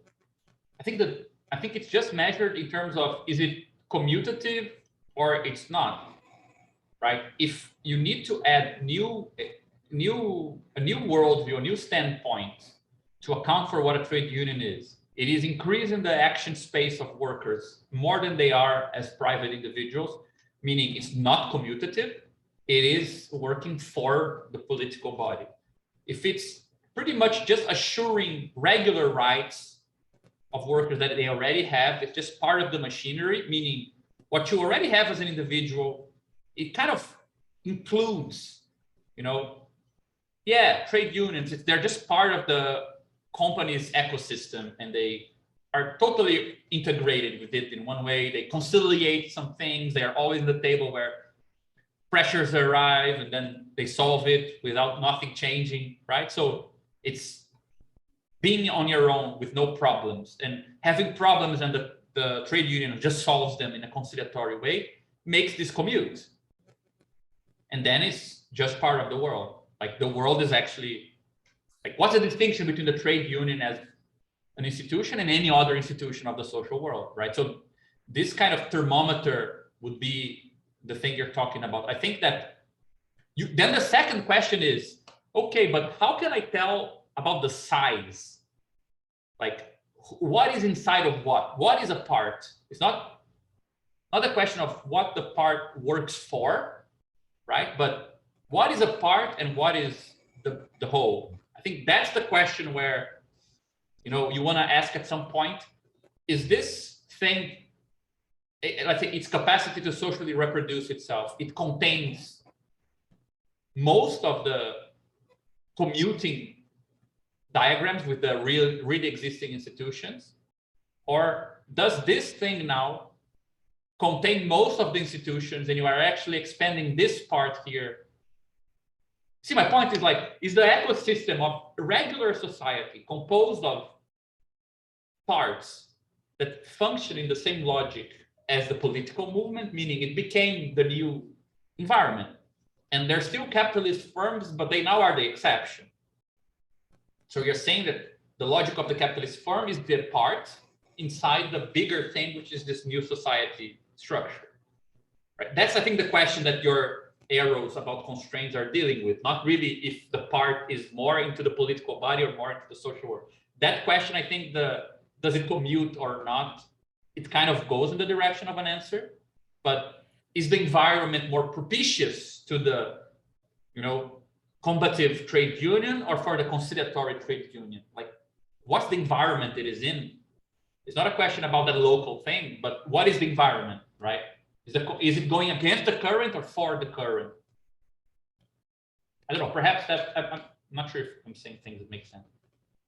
Yeah, no, I see. I think we're seeing. Yeah, I was trying to see, perhaps in a different way. Like, yeah, I was counting it. Yeah, I am to think about it. I have a question, if it's not interrupting. Wouldn't it be, in a sense, I wonder if the social mediation can eventually become the environment, if not by becoming another social world. Yeah, it becomes a new social world. Yeah, but so in the sense that it becomes a social world in the sense that it will also have the reproductive structure. So it isn't so the point wouldn't be just to replace social worlds with worlds with larger commitments, although that may be the local point of view. Our social worlds are contemplating more commitments, more possibilities of commitments, but it would be the like a place. What would be interesting would be the place where I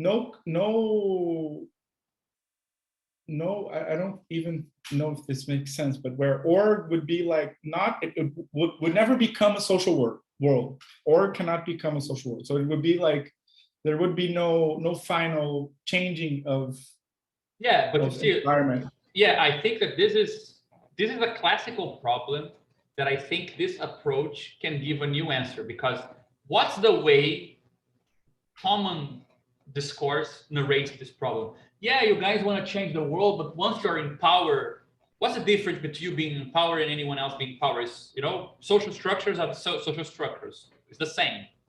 But once you can count cardinalities of infinities, right? Once, like, it's not that every closed space is the same size just because nothing's outside of it. Like, once you're not barred by that idea, you can actually say, yeah, but for example, one way of criticizing what we're saying, say, well, I can understand the sort of experimental, adventurous politics that is going against the current social formation. So I get that this is kind of commutative institutions. These are non-commutative institutions, right? Or processes. Okay, but there is a limit at which point you have so many of these that they form the new environment. And then didn't we change? And isn't this now the communist world? And the non-commutative are the conservative, reactive, whatever. Yeah. No, because this is a bigger social world than the previous one, because it includes things that previously were not normatively explainable. So it includes the old social world here. If you have like a fascist organization, it's not that it doesn't fall here. It's trivial. It's just stupid. It's not new. But nothing prevents like new stuff, new forms of injustice, new things from appearing. And then God knows where you go. But that's why it's good that's why I propose to distinguish here org as this general standpoint, which we don't know really its limits, right? Which is just a hypothesis, which can have many incarnations. And this idea of a model, meaning concrete set of mediations, which imply new commitments, which are irreducible to the commitments in this thing here.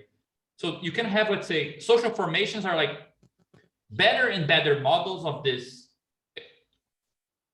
thing, but it's not the same as, like, there's not org as a final society. It wouldn't make any sense. I think I was going in that direction. So we could take like the history of social formations. It might be interpreted as like the history of a movement where a certain social world becomes a part of a larger space, world space. So for example, we can say that, I don't know, the world where kinship is the dominant, it's like it still exists, but not as a world, not as something that it's not the only it's not the environment, but it's able to exist. But it's, in a sense, it doesn't make sense so much that it exists because of the commitments that would be structuring this new social world.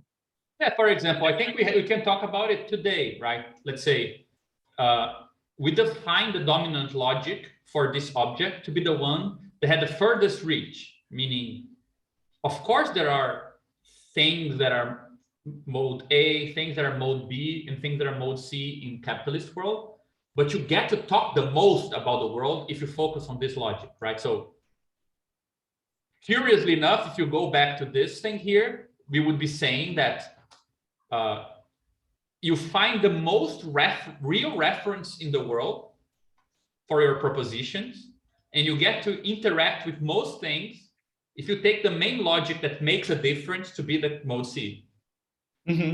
Right? And that doesn't mean that there are not things that are only accessible from mode A. I mean, you cannot talk about friendship through value form. So there are things outside of C, inside of capitalism, but still most things, like the concrete level, you get to refer to most things and explain the why of most things if you focus on the logical value than if you focus on the others, right? A world that is richer than capitalism is one where you need some other logic or some other mixture, which is not really neither of these three, or at this known form of this, to actually be able to account for most references, right? Something like that. That would be a larger social world. And I think in a sense, from that point of view, I can understand a bit Karatani's insistence on mode D, because it's like he's trying to force the car, like jump starting the car on this different point of view.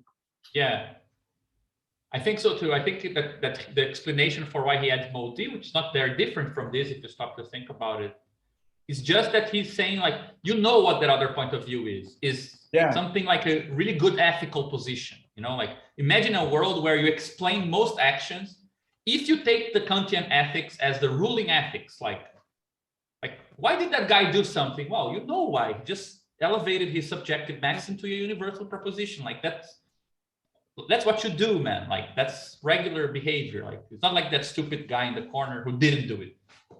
That would be a society where mode D is dominant. Like if you take the Kantian point of view, you explain most things, right?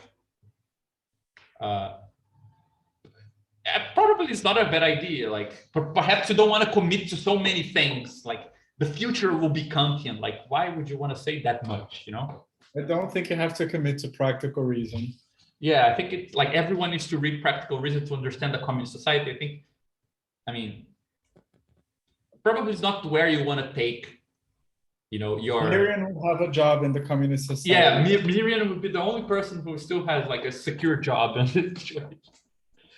I enjoy this explanation. You like it, right? Yeah, and everybody acts in accordance with practical reason. For me, it's the best. It's a perfect solution. Everybody wins. The future will be Kantian. Yes. Thank you. But you know, I think that we could really come up with like an explanation of an alternative theory of transition based on these things, like this idea that you can actually have a measure of a world being more complex than another, right? It's actually historically verifiable that history tends to have that kind of tendency, right? That polities only grow, they scale up insofar as they can integrate the information that they produce. If they don't manage to, if they reach this threshold of scale and they cannot integrate the information that's relevant to that society, they tend to go into decay. So usually like there is a correlation between scaling up technological developments of like writing, new forms of social coordination that allow you to continue to integrate social information as societies grow. And I think if we make like an analysis of that sort of integrational capacity of each mode, we'll probably find out that they have different limits. Like reciprocity has very low boundaries for how much information it can integrate. You know, you need to know a lot of stuff. You can't be committed to very little in order to act. You need to know who fucked who, where they're coming from, you know. You need a lot of gossip, pretty much, and you need to process all that gossip. State, it has logistical limits, like it can unify everything, but it costs very much to expand unification throughout the globe. To put everyone to work under the same law, it's too costly. So there is this logistical boundary to contract law as a integrational form. And commodity logic, it's global and possibly cosmic, like it could go to Mars and still work because it carries its cost inside of the object, right? Like, well, you want to bring part of a meteor into the Earth, it will be valued as much as it costs to go there and get it. So it doesn't have a cost barrier in that sense, right? So it gets to integrate ridiculously more amount of information. So you can actually account for kind of almost invert, right? That one mode needs to start dominating the other historically, because it's not that interesting when you have small polities to have like states or rulers. Like, why would I need a written down law when I know everyone? Like, I can definitely make an exception to that guy because he's a little cuckoo in the head.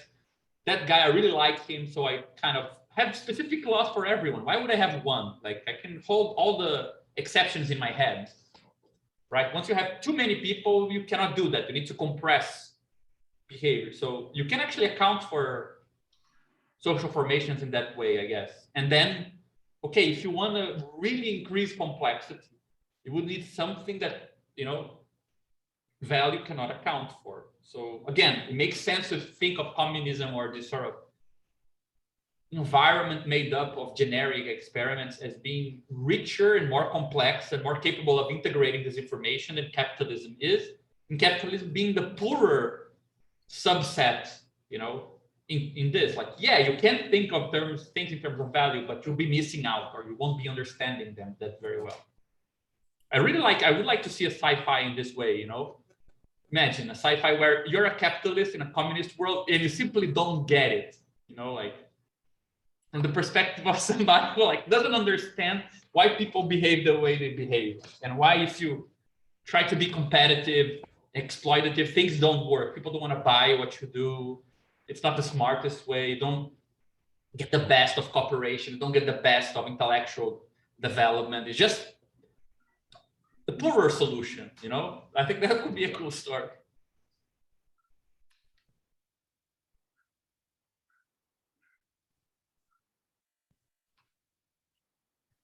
Well, if you got, Rafael asked if we can, why wouldn't we write a text with all these things? We have that invitation to write for September in Crisis Critique with Lula, who might be the next president. And I don't think he will accept the invitation, but definitely with Evo Morales and Álvaro Garcia Linera. So we could use that opportunity. Why not?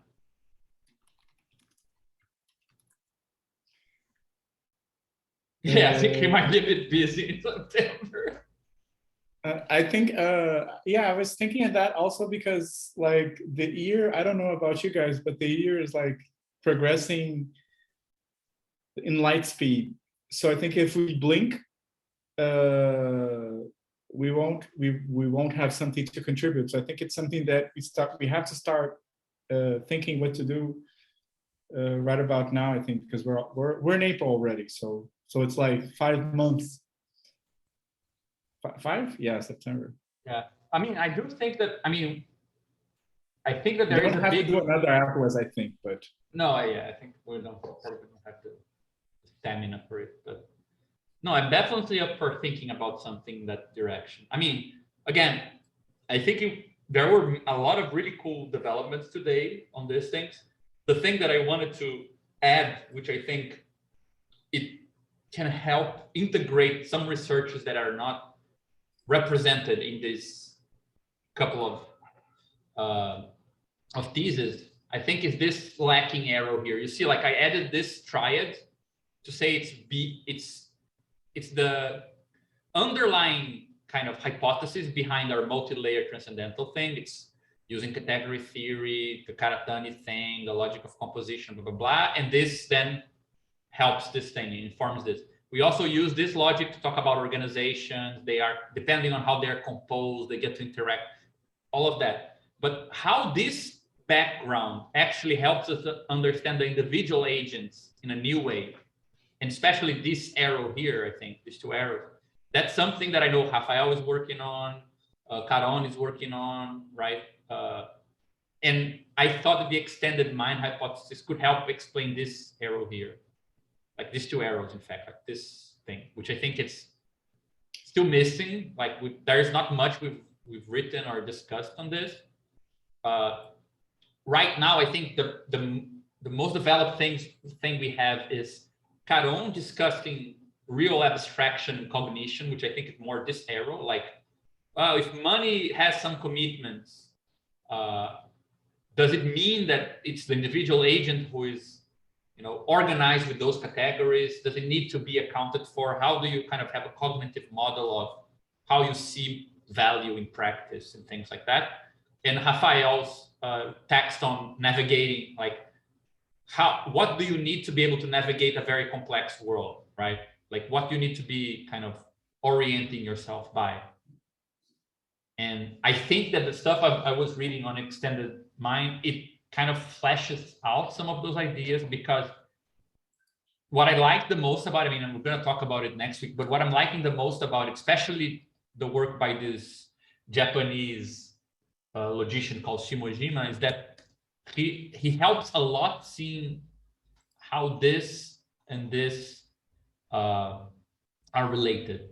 Like, for example, he has stupid examples taken from Chalmers. Like, let's say you are you have two people. Like, someone is a person of perfect mind, like sound mind, and they're trying to recall some information in order to go somewhere, right? And another is a person who has a memory problem and they need a notebook. And then Chalmers tries to show that in some level, the notebook is the same as your inner memory. Like, it's making the same role.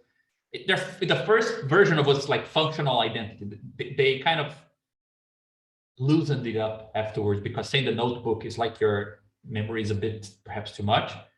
But it's like, we know we're talking today about this arrow here and unpacking it. This allows us to unpack this arrow. So let's say your relation to your body, or your relation to parts of who you are, or your relations to your memory, how it plays. You can actually zoom in and either have a slot here which is filled in with some inherent, like, portable cognitive capacity, as they call it, like something which goes along where you go, and you access it very quickly, like your memory or something like this. Or you can have something less portable and more artificial, like a notebook, which actually helps you to navigate the world, like know where things are and where your commitments are and things like this. So from that very simple example, Shimojima, he tries to show in which way the ways that social worlds constrain social mediations is what is part of the reason why these mediative devices can give you more information about the world than if you were to directly try to access it. So, I mean, it seems like it's a useful kind of thing to develop more this side of the diagram. But I think there are other stuff that we haven't been touching on for a long time that also could fall into this place.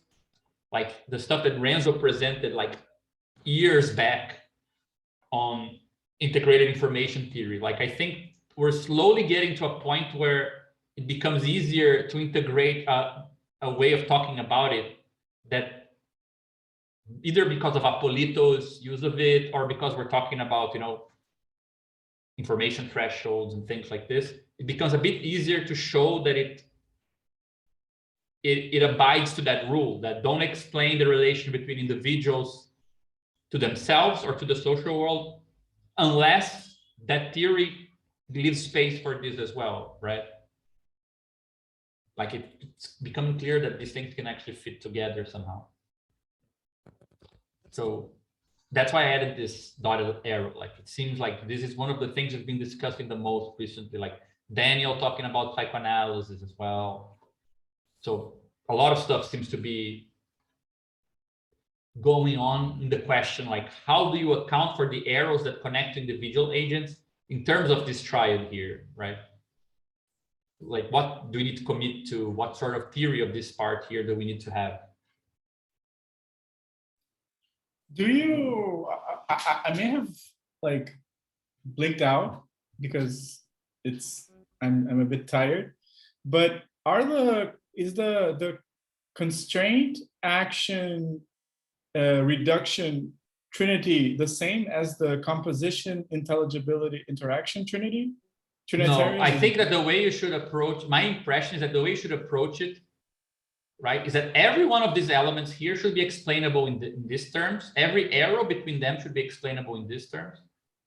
Okay, so like the constraints have to be explainable in terms of composition, intelligibility, and interaction, and the others also. Yeah, I think this, in my opinion, this is the strongest thesis that has been going around. Like, I think it's a very kind of weird but very robust kind of point of view, which is very, very, very general, right? Yeah, but I think it's like the background for forming this. The only reason why these arrows seem to be homogeneous, like, how can you talk about these things with the same language? Well, because this is the basis, the grammar of that language is coming from here, right? mm-hmm. Yeah, but I think what I was thinking, but I think your point makes more sense, is that there was a moment where you were saying that the relationship between the individual and the social world, it could be described with the Clark framework or Althusser's framework, where you were bridging and ending the continental divide through Postural Althusser statements, yeah. and cognitive computing. I think that would be, yeah, that would be like very surprising turn of events. How did we end the divide with Althusser and cognitive computationalism or whatever? I think that people will be very happy. It's a different answer. Like, it's not just Deleuze and Brandom. Yes. But what I was thinking is that in a sense it allows a bit more experimentation if we, like, the Althusserian and the computational, at least the original version, it explains the game of constraints, actions, and reductions in the relationship between the individual agent and the social world, but it may allow us to import other frameworks for the two other relations, because I think that may be something like, if we take simply and try to interpret the reduction between the individual agent and social mediation as ideology, or it may be a reduction in the information that is actually being the informational relationship over between the individual agent and the social mediation. It may be a form of incorporating this thing here.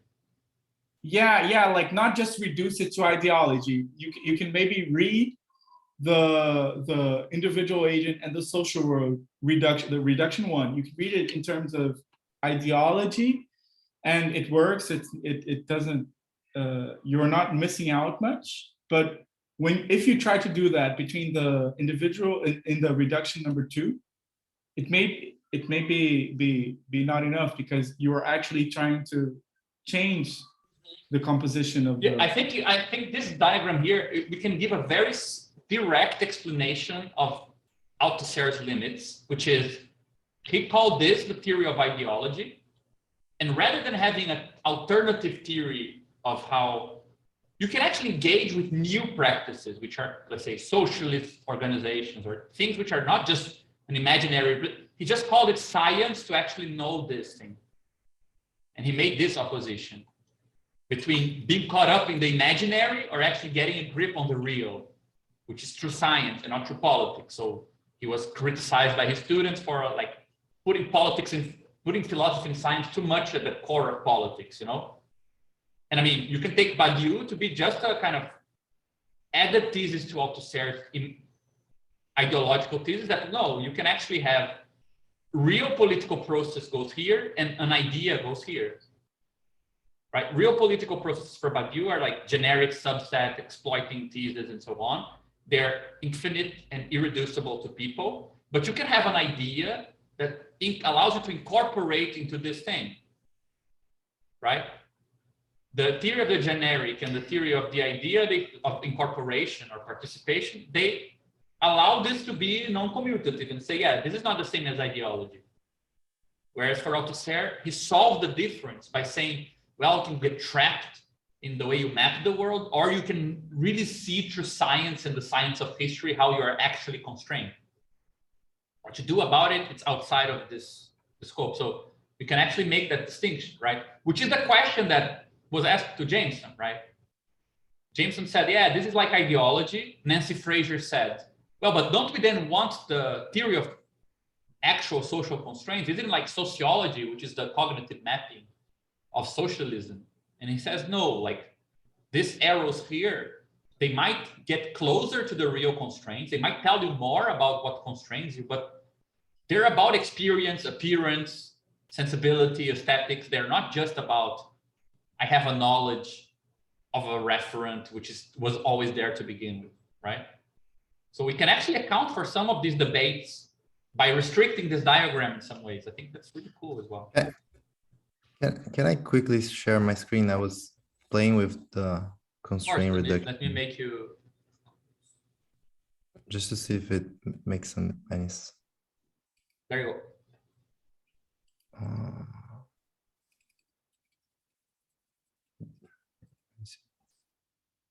This can you see my screen? Yeah. Yeah, no, I was just trying to reorganize, just testing like so how was it? It was constraints and reduction here. Yeah, I was just thinking whether, because if constraints are sort of some form of real, so they are given in some level, and actions are sort of more like variable space that we're sort of like measuring up to real constraints.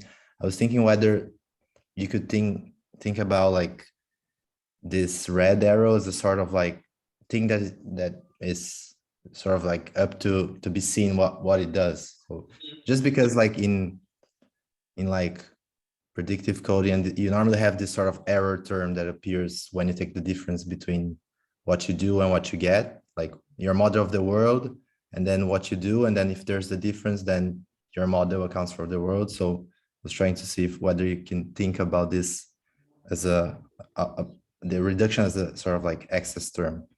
And then I don't know if this sort of like makes sense, but when you so you think like in terms of knowledge, given a C, if you have an action that sort of commutes, then you can say that C gives you a knowledge. So in each case, like the way you have to complete to sort of like make it commute, like, so in this case of I'm calling it ideology, I don't know if it makes sense, but once you get a constraint and then you act trying to sort of like know it, you sort of like have completed with some sort of extra like a fantasy that you actually did it, right?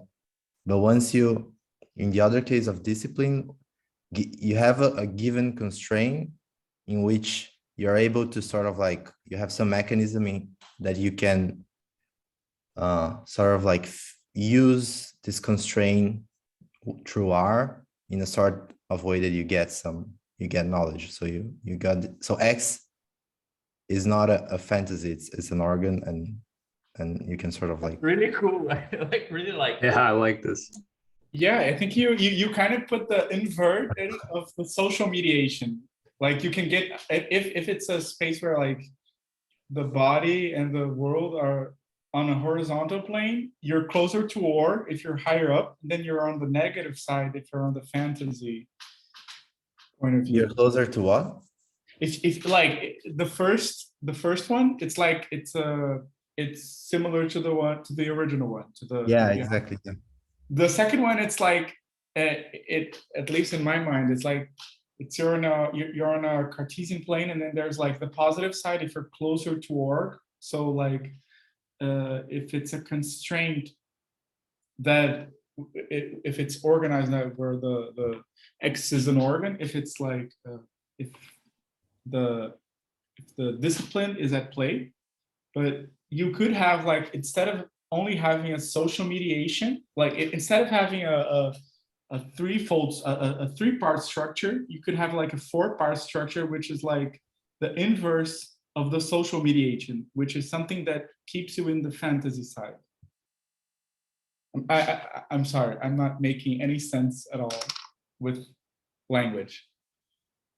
The way that I understood it is like, where does your unjustified beliefs appear? Like, do they appear when you say, like, you know, there is this condition, I should be acting in this way, but I don't get the desired result.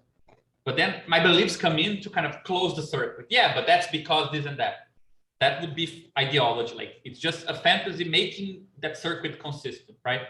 But if like constraints only take me this far, but I'm still constraining myself even more. Yeah, you can sort of. Yeah. Yeah, where do those? How do you justify that added constraint, right? That is conditioning your action. You need to add a belief on the other side, right? Yeah, sort of when you're able to sort of use, you have an extra something that you can use to sort of like make the constraint useful, right? Mm-hmm. I think that the discipline versus ideology is like a really, really simple, really, really good distinction between what Badiou calls incorporation versus what Althusser calls interpolation. Right? Ideology for Althusser is kind of like this: you are constrained. The police approaches you. You didn't do anything, but somehow you feel like it makes sense that they approach, because after all, you're a citizen. Then all the ideology comes. I'm a citizen. They're protecting me. They're concerned. They're going to see what I'm doing because this is important. Right? It's the whole interpolation, which kind of situates you in the social world. Right? So R in the fantasy here is making the consequence of your action commensurate with the world you're in. Right? Like, I'm not making any difference. The world is going on its own way, but that added belief kind of makes my place inside of that world make sense, right? Whereas in the other side, your belief is not placing you in the world, but placing the added constraint you put upon yourself, like making it discernible, right? Or make sense, or kind of, yeah, I think it's a really cool idea, man.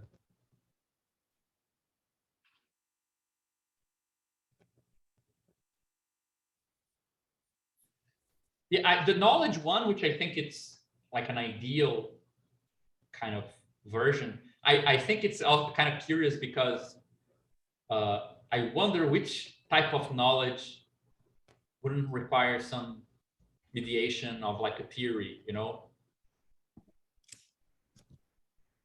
Yeah, like knowledge might, yeah, just kind of, yeah. Yeah, it depends on how you look, right? If you, But yeah, this looks really cool.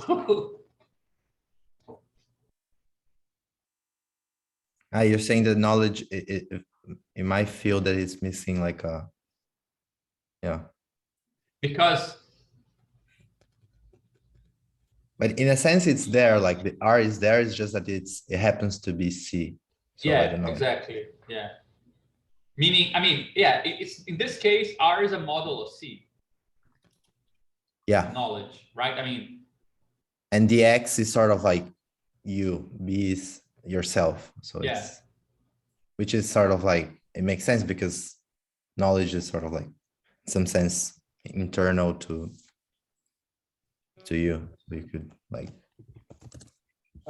Dennis, what are you talking about, Adams, the composition of C and A?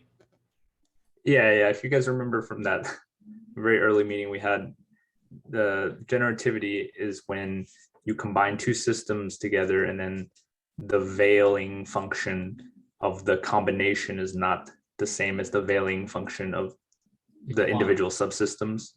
So if we consider C and A to be kind of subsystems, right? Constraint system and an action system, right? They're both like spaces, basically. There's a space of constraints and a space of actions. Then we say like, whenever the two combined is not the same as the two taken separately, you have this generative effect, right? And I'm trying to interpret this diagram as like the gap between the measure of how disjunct the combination is with the two taken separately is this R factor, right? It's like the distance you have to go to reconcile these two things. Right, because in some sense, in the ideal case, your action space and your constraint space are perfectly mirrors of each other. Constraints are things you cannot do, basically, things that are impossible. And then action space is things that are possible. When those two spaces they fit perfectly together, then you have this like control situation, right? It's like a simple physical system, like a pendulum or something. You know the effects of gravity and all the physical effects. So you know your constraint space perfectly. Therefore, you can predict action perfectly, right? But in the social world, you don't have a perfect fitting. You have some idea of what is the constraint space, and you have some idea of what you can do. But those two things don't fit perfectly together. And then this R is like the generative dimension of that. You know?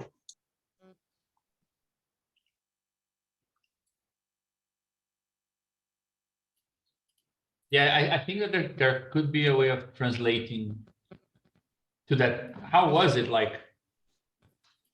Right. I just said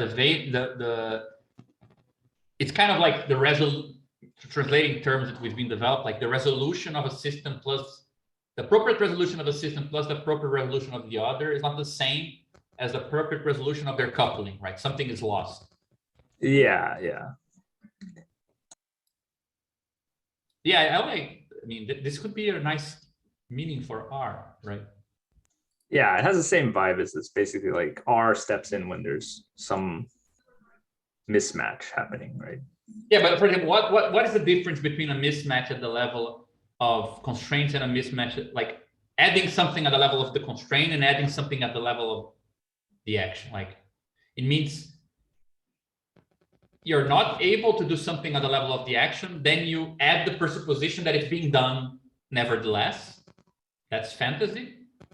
And constraints are not totally constraining you, but you add the presupposition that there is a further constraint nevertheless. That's discipline.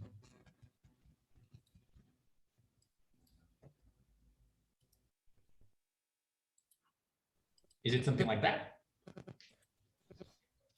Yeah, I'd have to think about it more. Yeah, but I don't know. I think this is very, very promising already, you know? So much stuff can kind of fall, again, under the same kind of basic approach. Control structures, economic structures, ideological structures, organizational, like they do seem to kind of start falling in the same.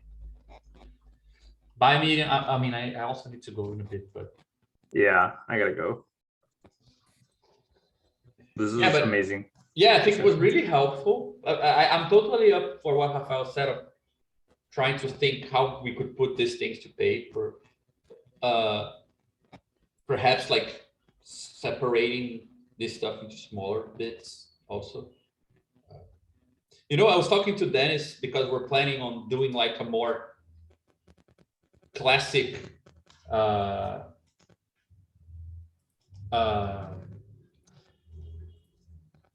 paper for historical materialism on the stuff of the primer, but just like trying to start publishing in like well-established places some of the parts of this research. I think that's something we could really try to do, like really small snippets, small fragments, like just one small proposition, try to find a venue where it's useful for us also to be engaging with, like even in, you know, in terms of academic career, and then just working on those small things, like sometimes together, so it's not a lot of work. I think there's a lot of really original stuff that, you know, if we find the right kind of outlet for it, I think we could really. What are these things? Sorry. I was just doing, trying to explain what my brain couldn't say, because I think there's a there's a doubling down of the structure. I see. This is really cool. I think it's like just getting what Renzo said and trying to apply to the. But My of course, question is, why would you distinguish? I think Yeah, I no, think I ideology. see. I think ideology reduces, like maybe it can be the lower. If one makes the world larger, the other Yes. makes the world smaller. Yeah. I mean, I think in an intuitive way, it has a lot to do with the idea that Renzo had of just one second. Por que a gente tá falando inglês? Não tem ninguém que fala inglês aqui. A palavra que o Renzo falou de tipo inverter a ordem da seta, intuitivamente parece ter a ver com isso, né? Tipo assim, se você está preocupado com o modo como a redução vai do mundo para o indivíduo, parece que você está meio reduzindo o mundo para caber na cabeça do indivíduo, né? E o inverso parece que é o contrário, né? Tipo assim, o quanto que o indivíduo é que vai se situar no mundo de um jeito que não necessariamente cabe na cabeça dele. Não tenho certeza se isso é à luz do que vocês falaram, que eu acho que é mais desenvolvido, assim. Mas era assim que eu pensava. Eu falava assim, qual a diferença entre uma teoria e uma fantasia? Eu falava, a teoria aumenta o mundo. No sentido de você vai poder ter um ponto de vista que não é o seu, enquanto que a fantasia tende a colocar o mundo dentro do seu ponto de vista, né? Uhum.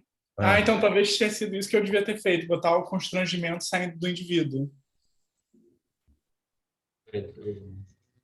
Mudar as setas, tipo. Eu tenho a impressão que, tipo assim, o que eu acho que o Althusser teve de inteligência foda em relação à teoria da ideologia, que foi novo na época dele, foi falar, cara, tem as relações sociais, elas não necessariamente respeitam como você se vê, o que você quer, não sei o quê. Agora, você se situar dentro desse mundo, ele pegou essa frase do Freud sobre o narcisismo, de que o eu é uma projeção num espaço, né? E falou, pô, é meio isso também, tipo, a ideologia pega esse espaço social e projeta você dentro dele de uma maneira conciliatória, né? Então, tipo, eu te pergunto o que você está fazendo na fábrica, você tem um discurso que explica a sua presença ali de tal maneira que você é dali, né? Ou que o que acontece com você é para ser assim. Então, faz todo sentido que tem o Rzinho que permite essa ação e o constrangimento. Meu espaço de ação é pequeno, mas é por isso, aquilo, aquele outro. Não sei o que, eu sou constrangido dessa forma, mas é porque, não sei o que, aquele outro. O Rzinho meio que permite projetar você no mundo de maneira que você é preservado, né? Enquanto que a ciência social, por exemplo, revela que você que se acha um patrão, não sei o quê, na verdade você é explorado, você se localiza em outro lugar, não necessariamente tem como invariância o eu, né? Acho que essa era a sacação do Althusser, tem a ver um pouco com isso também, acho. Com esse diagrama do Rafael também, tipo, é isso, parece que eu tava na dúvida se a disciplina é uma coisa material ou intelectual, assim, mas se você pensar em termos de, você tem esses dois excessos intelectuais, assim, um é a ideologia que te completa no sentido de você ter um modelo pior, na verdade, e a disciplina se consegue fazer mais com os constrangimentos do mundo, mas talvez dá para pensar, tipo, a contrapartida material, porque eu pensei, tipo, a disciplina tem um quê de autonomização virtuosa, né? Tipo, você tem um órgão que no caso da disciplina, talvez algo interno, mas assim, talvez dá para pensar o par, tipo, autonomização, alienação nos mesmos termos, assim, que alienação te empobrece materialmente, você tem algum mecanismo, alguma abstração real que te empobrece, enquanto tem formas de mediação por um aparato que te permitem ir mais longe. Tipo, os diagramas não como enfim, não sei, mas talvez seria meio que o dual material. Por isso que eu separei o negócio da redução do negócio do constrangimento, que para mim é assim, tipo, eu entendo a tese do mapeamento do Jameson mais como essa coisa, tipo assim, cara, você consegue representar o espaço de ações e consequências, né? Tipo, do campo da representação, de você conseguir absorver a informação, não sei o quê. Mas, assim, o espaço das consequências e o espaço das ações é- não é exatamente determinado por essa representação, né? Tipo, pelo contrário, tudo bem, essa representação pode dizer qual ação você vai tomar, e ela vai ser perturbada caso a consequência não cabe nessa representação. Pô, por que aconteceu aquilo? Mas ela está no centro do carona em relação a, tipo, constrangimentos materiais e o que você consegue fazer de fato. Por isso que eu achei que tinha que separar, assim, sabe? Tipo, eu acho que tem uma definição perfeita. É muito próximo da teoria do Estado, do Badiou. Tem aquela definição de excrescência, que ele fala assim, se o Estado é maior que a situação, né, é um outro jeito de falar que o espaço de representação é sempre maior do que o número de coisas. Então, em algum nível, tem uma série de representações que não tem nenhum referente, né? Isso é o R que você colocou embaixo. Tipo, acabou o espaço de ação, mas você tem uns referentes de coisas que não... Você tem umas representações para nada de real, né? Enquanto que a linguagem do sujeito no procedimento genérico, né, o forçamento, ele é a linguagem para uma coisa real, mas que você não está estabelecida nenhuma representação. Então, a representação, ela, num caso, ela é menor, não, desculpa, no caso da ideologia, ela é maior do que a situação possível, né? E no caso da organização, meio que ela é menor, né? Ela diz que tem coisa que não está na situação, né? Então, assim, acho que daria para casar com essa parada, sabe? Uhum. Mas a disciplina é um troço, tipo, Para mim, a antes disciplina é também material, ela não é a mesma material coisa. também. Por exemplo, eu acho que a gente poderia separar, por exemplo, a disciplina do igrejeiro da representação de causa e consequência. Causa e consequência está ligado à vida na Terra, vida após a morte.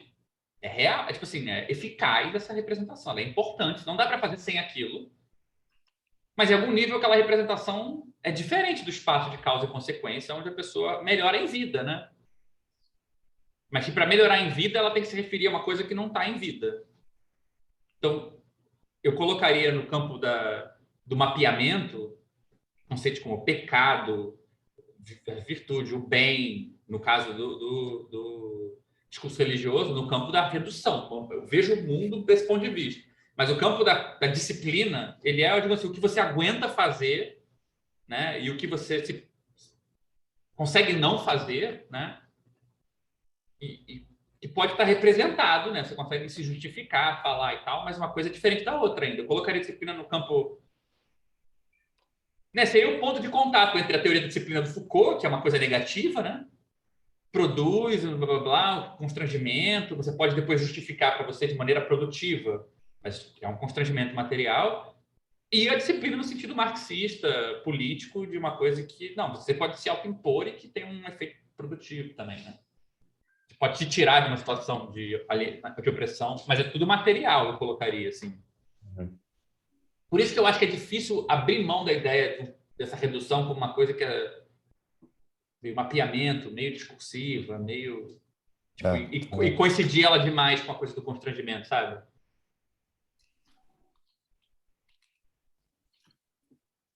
Gente, foi massa hoje, hein? Não, foi maneiro, hein? Mas Show. depois vamos ver essa coisa dos textos aí, que eu acho que... Eu ia até falar, cara, assim, inclusive se vocês se animarem com isso, a Raquel estava reclamando comigo de Uberlândia, né? Falando que o currículo dela, ela agora é professora, enfim, efetiva Outros lá, problemas. mas ela está sofrendo porque ela acha que o currículo dela é ruim, que as pessoas vão reclamar. Eu falei, se você quer melhorar seu currículo, tem umas 300 ideias de coisas que você podia usar. Porque o grupo de segunda precisa que alguém ponha essas coisas no papel. Pô, se você quiser, tipo assim, põe no papel 5 linhas de cada uma dessas ideias malucas e vamos sempre publicando, pô, por que não?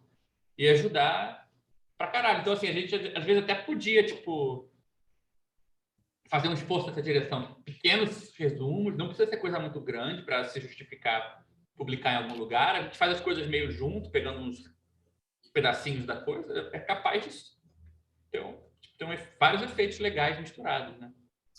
Eu acho. Enfim, tô a fim de olhar essas coisas também. E aí, Mike? E aí, agora eu tô ligado. Sim. Thaís ia passar pelada aqui, eu acho. Bem na hora. Pô, então, aquela hora o Rafa me falou, né? Porque eu sempre acabo esquecendo, cara. Tem um problema sério com segunda-feira, assim. Mas aí eu entrei atrasado porque tava uma dor de cabeça e tinha dado uma cochilada. Mas maneiro, vou tentar pegar o ritmo ainda de novo e seguindo. Mas é isso. Mas Que bom, entrei só né? para dar um hoje. E para dizer que eu tô tentando aí. Isso aí. Não, vamos lá, cara. E a casa aí, Gabriel? Vi você dando um exemplo lá, tipo, do Tô bolado, inquilino. cara. Tô muito Muito bolado. ótimo. Não te falei, Renzo, mas porra, meu proprietário Não, a Luísa falou, a Luísa falou pra falou. você, né? Não, é que eu acho que o Renzo tá sabendo que o proprietário daqui virou pra gente e falou que quer que a gente vaze, que ele vai vender. E, enfim, a gente tá meio bolado ainda, assim. Brincando. Mas vocês Não, estão aí ainda. Estamos aqui, a princípio tem, a gente pode ficar alguns meses, mas assim, o cara... Deixa eu parar de gravar, né? Por que eu tô gravando isso? Eu ia falar isso.